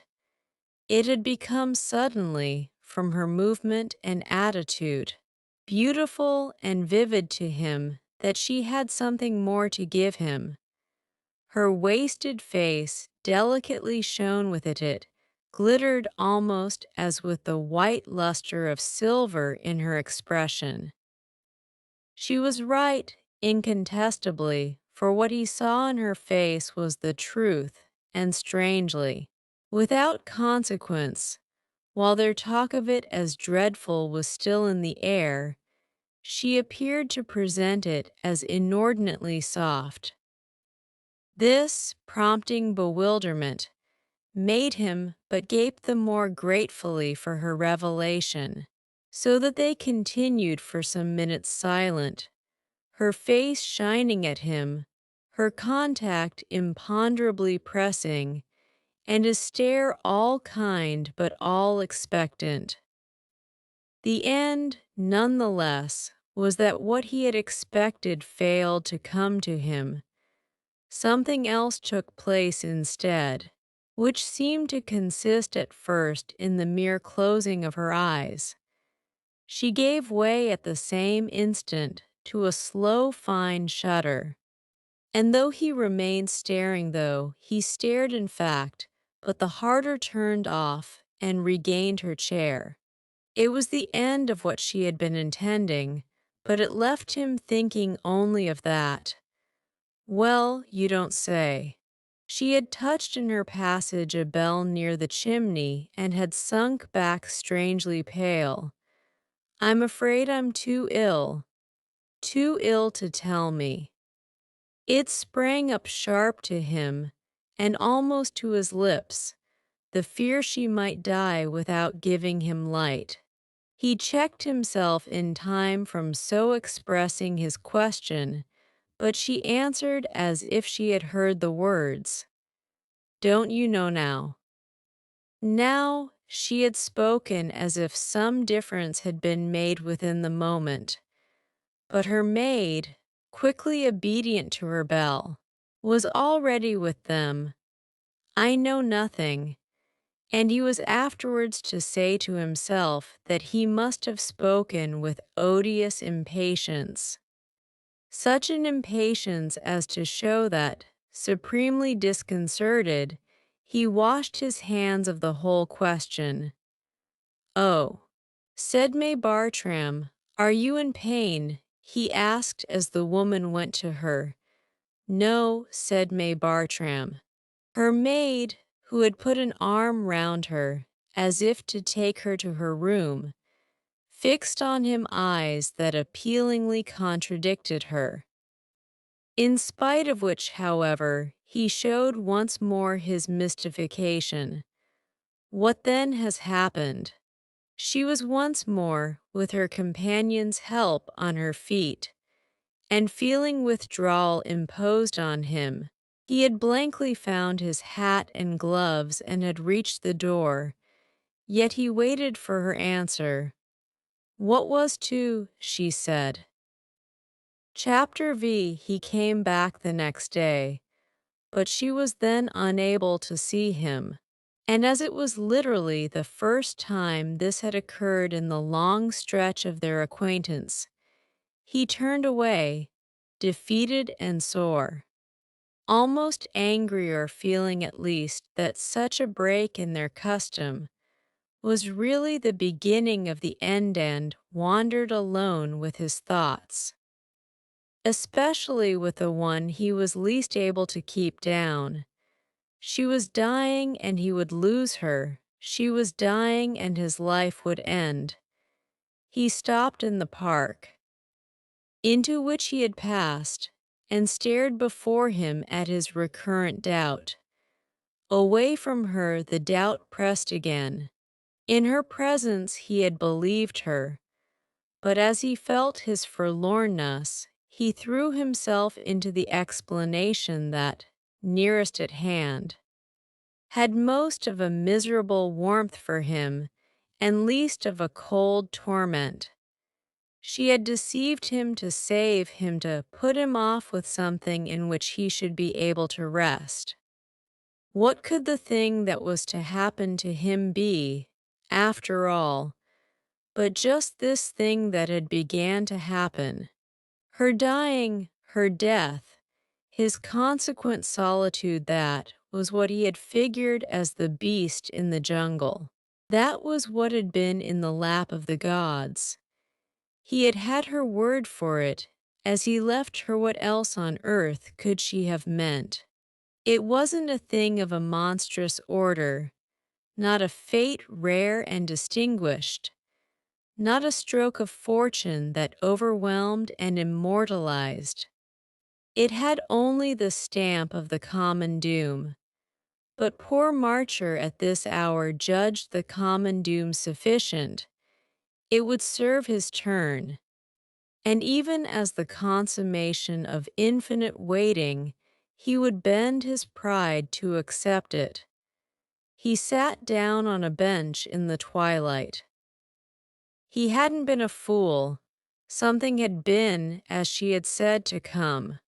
Before he rose, indeed, it had quite struck him that the final fact really matched with the long avenue through which he had had to reach it. As sharing his suspense, and as giving herself all, giving her life to bring it to an end, she had come with him every step of the way. He had lived by her aid, and to leave her behind would be cruelly, damnably to miss her.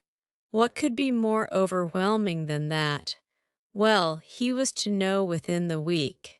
For though she kept him a while at bay, left him restless and wretched during a series of days, on each of which he asked about her only again to have to turn away, she ended his trial by receiving him where she had always received him.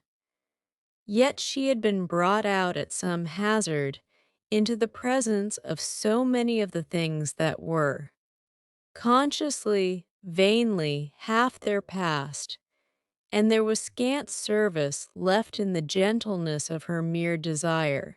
All too visible to check his obsession and wind up his long trouble. That was clearly what she wanted. The one thing more for her own peace while she could still put out her hand. He was so affected by her state that, once seated by her chair, he was moved to let everything go.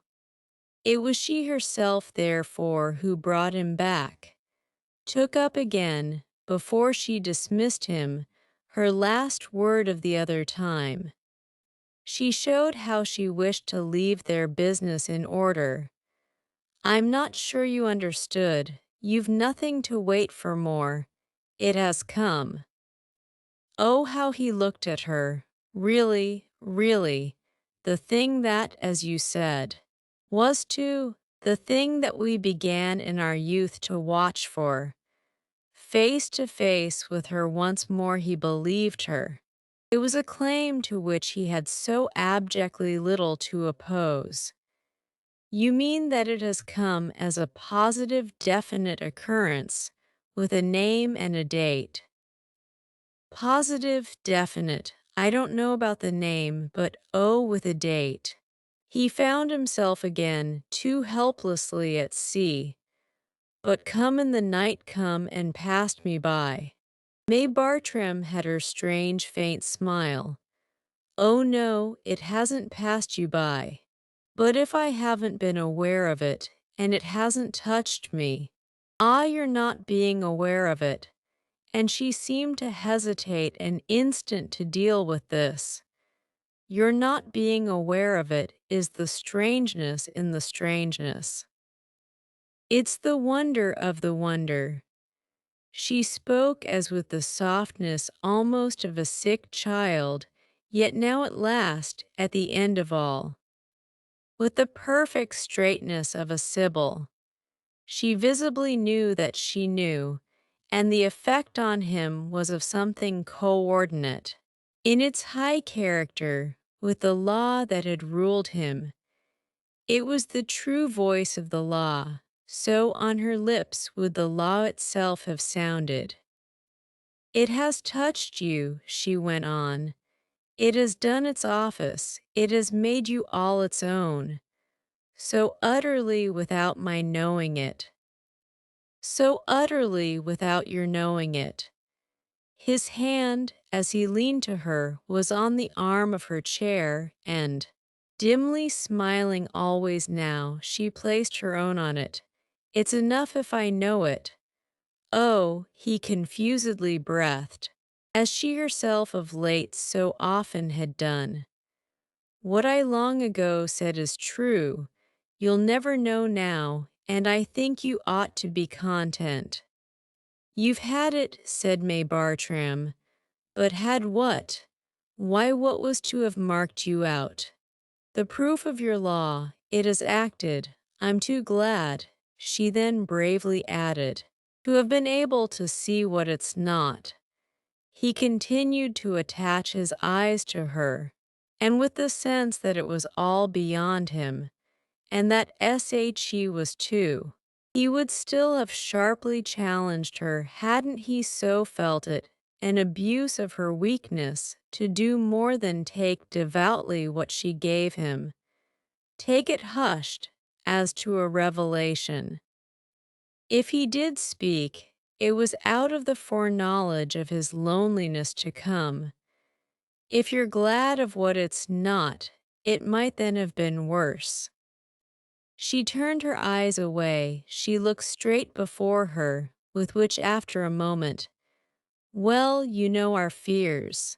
He wondered, "It's something then we never feared." On this slowly she turned to him. "Did we ever dream with all our dreams, that we should sit and talk of it thus?" He tried for a little to make out that they had, but it was as if their dreams, numberless enough, were in solution in some thick cold mist through which thought lost itself. "It might have been that we couldn't talk."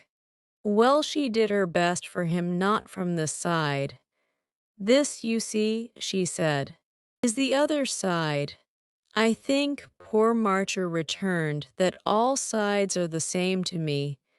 Then, however, as she gently shook her head in correction, we mightn't, as it were, have got across to where we are now, where here she made her weak emphasis, and much good does it do us, was her friend's frank comment. It does us the good it can. It does us the good that it isn't here. It's past. It's behind.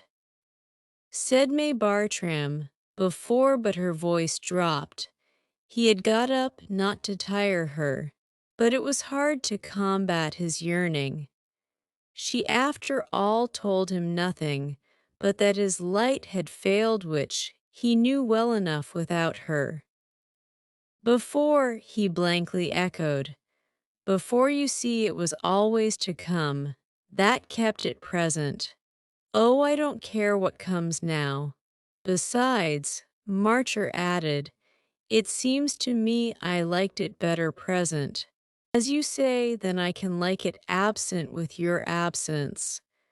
Oh, mine, and her pale hands made light of it. With the absence of everything. He had a dreadful sense of standing there before her for so far as anything but this proved.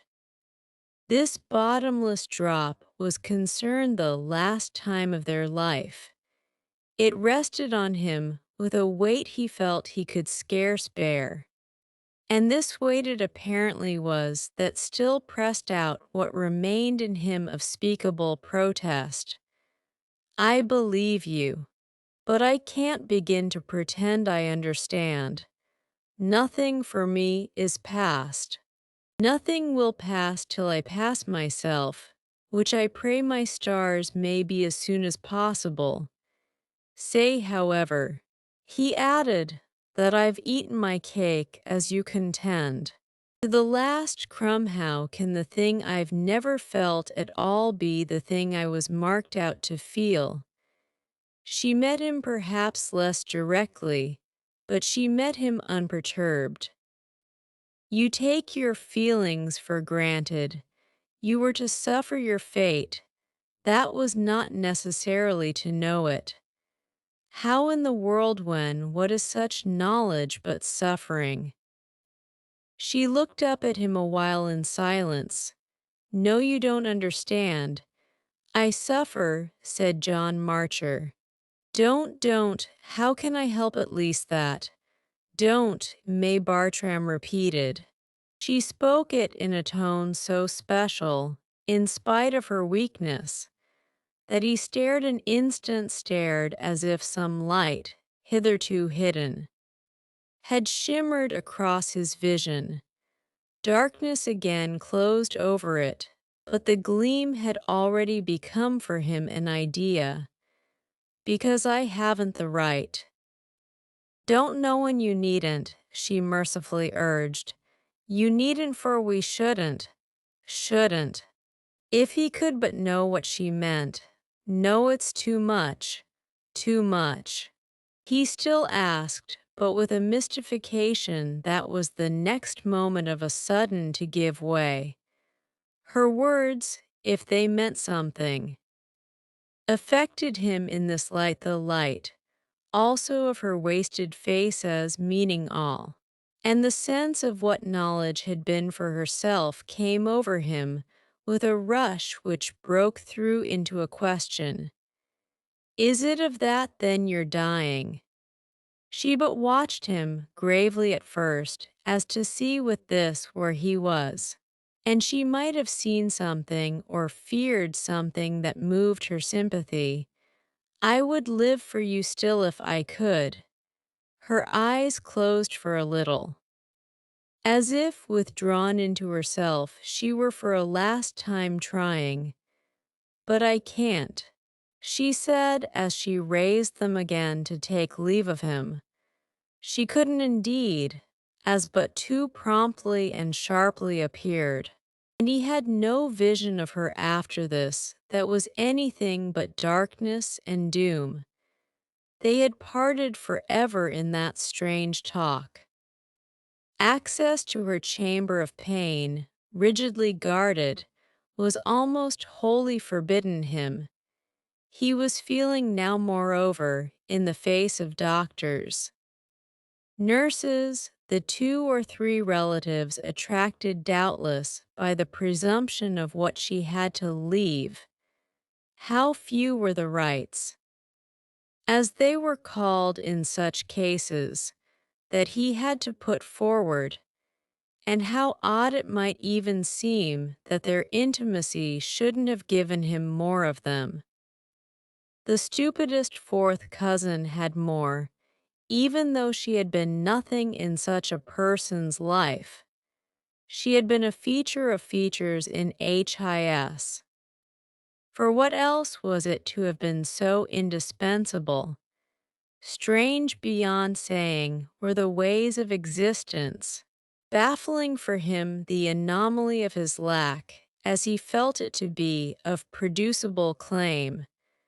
A woman might have been, as it were, everything to him, and it might yet present him, in no connection that anyone seemed held to recognize. If this was the case in these closing weeks, it was the case more sharply on the occasion of the last offices rendered, in the great grey London cemetery, to what had been mortal, to what had been precious in his friend. The concourse at her grave was not numerous, but he saw himself treated as scarce, more nearly concerned with it, than if there had been 1,000 others. He was in short from this moment face to face with the fact that he was to profit extraordinarily little by the interest May Bartram had taken in him. He couldn't quite have said what he expected, but he hadn't surely expected this approach to a double privation. Not only had her interest failed him, but he seemed to feel himself unattended and, for a reason, he couldn't seize by the distinction, the dignity, the propriety, if nothing else, of the man markedly bereaved.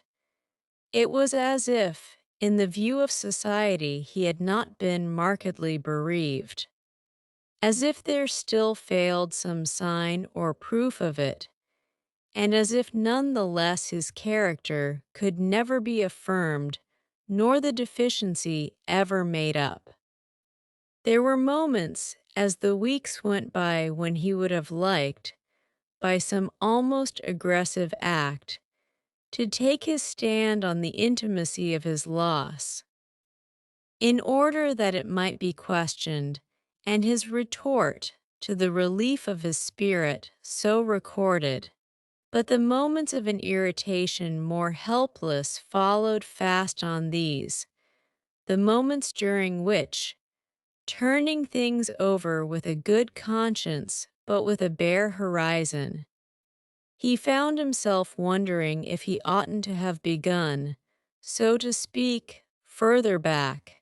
He found himself wondering indeed at many things, and this last speculation had others to keep it company. What could he have done, after all, in her lifetime, without giving them both, as it were, away? He couldn't have made known she was watching him, for that would have published the superstition of the beast. This was what closed his mouth now that the jungle had been thrashed to vacancy, and that the beast had stolen away. It sounded too foolish and too flat. The difference for him in this particular, the extinction in his life of the element of suspense, was such as in fact to surprise him. He could scarce have said what the effect resembled. The abrupt cessation, the positive prohibition, of music perhaps.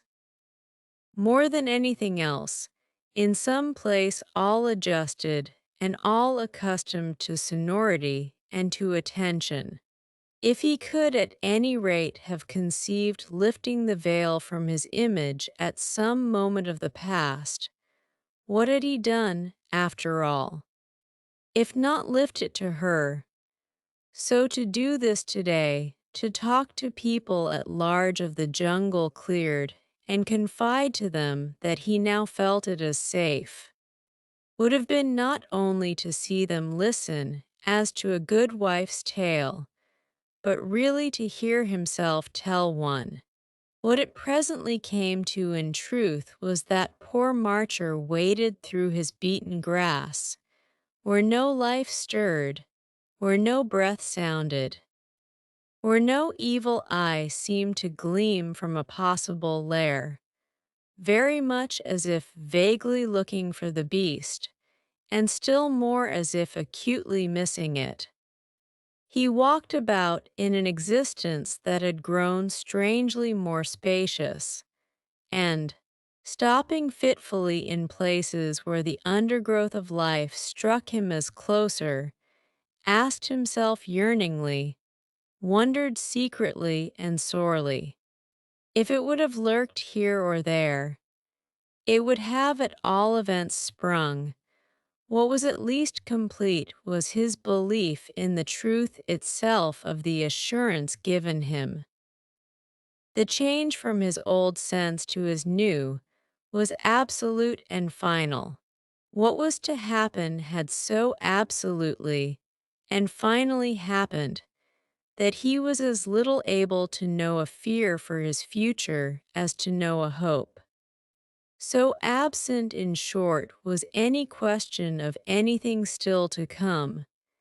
He was to live entirely with the other question, that of his unidentified past, that of his having to see his fortune impenetrably muffled and masked. The torment of this vision became then his occupation. He couldn't perhaps have consented to live but for the possibility of guessing. She had told him, his friend, not to guess. She had forbidden him, so far as he might, to know. And she had even in a sort denied the power in him to learn, which were so many things, precisely, to deprive him of rest. It wasn't that he wanted, he argued for fairness, that anything past and done should repeat itself. It was only that he shouldn't, as an anticlimax, have been taken sleeping so sound as not to be able to win back, by an effort of thought, the lost stuff of consciousness. He declared to himself at moments that he would either win it back or have done with consciousness forever. He made this idea his one motive in fine, made it so much his passion that none other, to compare with it, seemed ever to have touched him.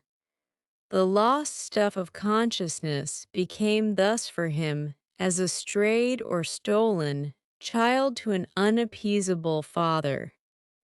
He hunted it up and down very much as if he were knocking at doors and inquiring of the police. This was the spirit in which, inevitably, he set himself to travel. He started on a journey that was to be as long as he could make it. It danced before him that, as the other side of the globe couldn't possibly have less to say to him, it might, by a possibility of suggestion, have more. Before he quitted London, however, he made a pilgrimage to May Bartram's grave, took his way to it through the endless avenues of the grim suburban necropolis, sought it out in the wilderness of tombs, and though he had come but for the renewal of the act of farewell, found himself, when he had at last stood by it, beguiled into long intensities. He stood for an hour, powerless to turn away, and yet powerless to penetrate the darkness of death. Fixing with his eyes her inscribed name and date, beating his forehead against the fact of the secret they kept, drawing his breath. While he waited, as if some sense would in pity of him rise from the stones, he kneeled on the stones, however. In vain they kept what they concealed, and if the face of the tomb did become a face for him, it was because her two names became a pair of eyes that didn't know him. He gave them a last long look, but no palest light broke. Chapter VI He stayed away after this for a year. He visited the depths of Asia, spending himself on scenes of romantic interest, of superlative sanctity. But what was present to him everywhere was that, for a man who had known what he had known, the world was vulgar and vain. The state of mind in which he had lived for so many years shone out to him, in reflection, as a light that colored and refined. A light beside which the glow of the East was garish, cheap, and thin. The terrible truth was that he had lost with everything else a distinction. As well, the things he saw couldn't help being common when he had become common to look at them. He was simply now one of them. Himself he was in the dust, without a peg for the sense of difference. And there were hours when, before the temples of gods and the sepulchres of kings, his spirit turned for nobleness of association to the barely discriminated slab in the London suburb. That had become for him, and more intensely with time and distance, his one witness of a past glory. It was all that was left to him for proof or pride. Yet the past glories of Pharaohs were nothing to him as he thought of it. Small wonder, then, that he came back to it on the morrow of his return. He was drawn there this time as irresistibly as the other, yet with a confidence almost. That was doubtless the effect of the many months that had elapsed. He had lived, in spite of himself, into his change of feeling, and in wandering over the earth had wandered, as might be said, from the circumference to the center of his desert. He had settled to his safety and accepted perforce his extinction, figuring to himself with some color. In the likeness of certain little old men he remembered to have seen, of whom, all meager and wizened as they might look, it was related that they had in their time fought 20 duels, or been loved by 10 princesses. They indeed had been wondrous for others, while he was but wondrous for himself, which, however, was exactly the cause of his haste to renew the wonder by getting back, as he might put it, into his own presence. That had quickened his steps and checked his delay. If his visit was prompt, it was because he had been separated so long from the part of himself that alone he now valued. It's accordingly not false to say that he reached his goal with a certain elation and stood there again with a certain assurance. The creature beneath the sod knew of his rare experience, so that, strangely now, the place had lost for him its mere blankness of expression. It met him in mildness, not, as before, in mockery. It wore for him the air of conscious greeting that we find, after absence, in things that have closely belonged to us and which seem to confess of themselves to the connection. The plot of ground, the graven tablet. The tended flowers affected him, so as belonging to him, that he resembled for the hour a contented landlord reviewing a piece of property. Whatever had happened had happened. He had not come back this time with the vanity of that question, his former worrying, what, now practically so spent. Yet he would none the less never again so cut himself off from the spot. He would come back to it every month. For if he did nothing else by its aid, he at least held up his head. It thus grew for him, in the oddest way, a positive resource.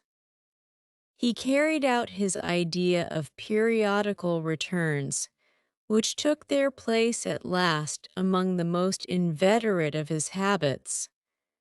What it all amounted to, oddly enough, was that in his finally so simplified world, this garden of death gave him the few square feet of earth on which he could still most live.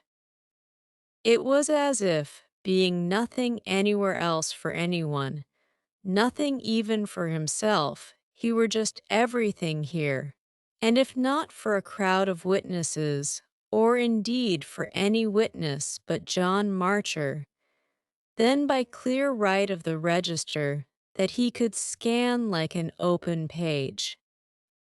The open page was the tomb of his friend, and there were the facts of the past, there the truth of his life, there the backward reaches in which he could lose himself.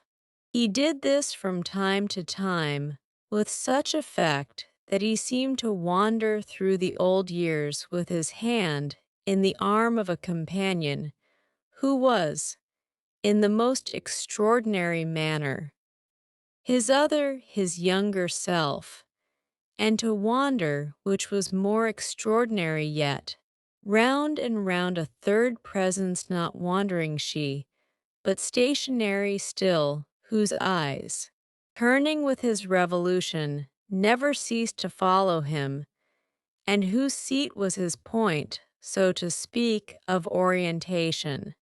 Thus, in short, he settled to live feeding all on the sense that he once had lived, and dependent on it not alone for a support, but for an identity. It sufficed him in its way for months, and the year elapsed. It would doubtless even have carried him further, but for an accident, superficially slight, which moved him, quite in another direction, with a force beyond any of his impressions of Egypt or of India. It was a thing of the merest chance the turn, as he afterwards felt, of a hair, though he was indeed to live to believe that if light hadn't come to him in this particular fashion, it would still have come in another. He was to live to believe this. I say, though he was not to live, I may not less definitely mention, to do much else.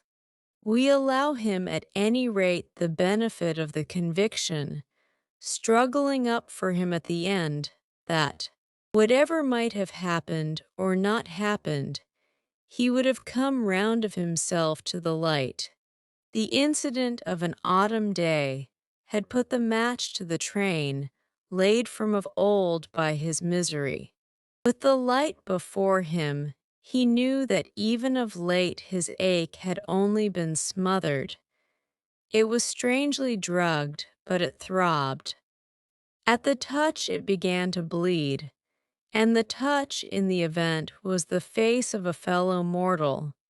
This face, one gray afternoon when the leaves were thick in the alleys, looked into Marcher's own, at the cemetery, with an expression like the cut of a blade. He felt it, that is, so deep down that he winced at the steady thrust. The person who so mutely assaulted him was a figure he had noticed, on reaching his own goal. Absorbed by a grave a short distance away, a grave apparently fresh, so that the emotion of the visitor would probably match it for frankness. This fact alone forbade further attention, though during the time he stayed, he remained vaguely conscious of his neighbor, a middle-aged man apparently in mourning, whose bowed back, among the clustered monuments and mortuary yews, was constantly presented. Marcher's theory that these were elements in contact with which he himself revived had suffered, on this occasion, it may be granted, a marked and excessive check. The autumn day was dire for him as none had recently been, and he rested with a heaviness he had not yet known on the low stone table that bore May Bartram's name. He rested without power to move, as if some spring in him, some spell vouchsafed, had suddenly been broken forever. If he could have done that moment as he wanted, he would simply have stretched himself on the slab that was ready to take him, treating it as a place prepared to receive his last sleep. What in all the wide world had he now to keep awake for? He stared before him with the question, and it was then that, as one of the cemetery walks passed near him, he caught the shock of the face. His neighbor at the other grave had withdrawn, as he himself, with force enough in him, would have done by now, and was advancing along the path on his way to one of the gates. This brought him close, and his pace was slow, so that, and all the more as there was a kind of hunger in his look, the two men were for a minute directly confronted. Marcher knew him at once for one of the deeply stricken of perceptions so sharp that nothing else in the picture comparatively lived, neither his dress, his age, nor his presumable character and class. Nothing lived but the deep ravage of the features that he showed. He showed them, that was the point. He was moved as he passed by some impulse that was either a signal for sympathy or, more possibly, a challenge to an opposed sorrow. He might already have been aware of our friend, might at some previous hour have noticed in him the smooth habit of the scene, with which the state of his own senses, so scantly consorted, and might thereby have been stirred as by an overt discord. What Marcher was at all events conscious of was, in the first place, that the image of scarred passion presented to him was conscious too of something that profaned the air, and in the second that, roused, startled, shocked, he was yet the next moment looking after it, as it went, with envy. The most extraordinary thing that had happened to him, though he had given that name to other matters as well, took place. After his immediate vague stare, as a consequence of this impression, the stranger passed, but the raw glare of his grief remained, making our friend wonder in pity what wrong, what wound it expressed, what injury not to be healed. What had the man had to make him by the loss of it so bleed, and yet live? Something, and this reached him with a pang that he, John Marcher, hadn't, the proof of which was precisely John Marcher's arid end. No passion had ever touched him, for this was what passion meant. He had survived and maundered and pined, but where had been his deep ravage? The extraordinary thing we speak of was the sudden rush of the result of this question, the sight that had just met his eyes named to him. As in letters of quick flame, something he had utterly, insanely missed, and what he had missed made these things a train of fire, made them mark themselves in an anguish of inward throbs. He had seen outside of his life, not learned it within. The way a woman was mourned when she had been loved for herself. Such was the force of his conviction of the meaning of the stranger's face, which still flared for him as a smoky torch. It hadn't come to him, the knowledge, on the wings of experience. It had brushed him, jostled him, upset him with the disrespect of chance, the insolence of accident. Now that the illumination had begun, however, it blazed to the zenith, and what he presently stood there gazing at was the sounded void of his life. He gazed, he drew breath. In pain, he turned in his dismay, and turning, he had before him in sharper incision than ever the open page of his story.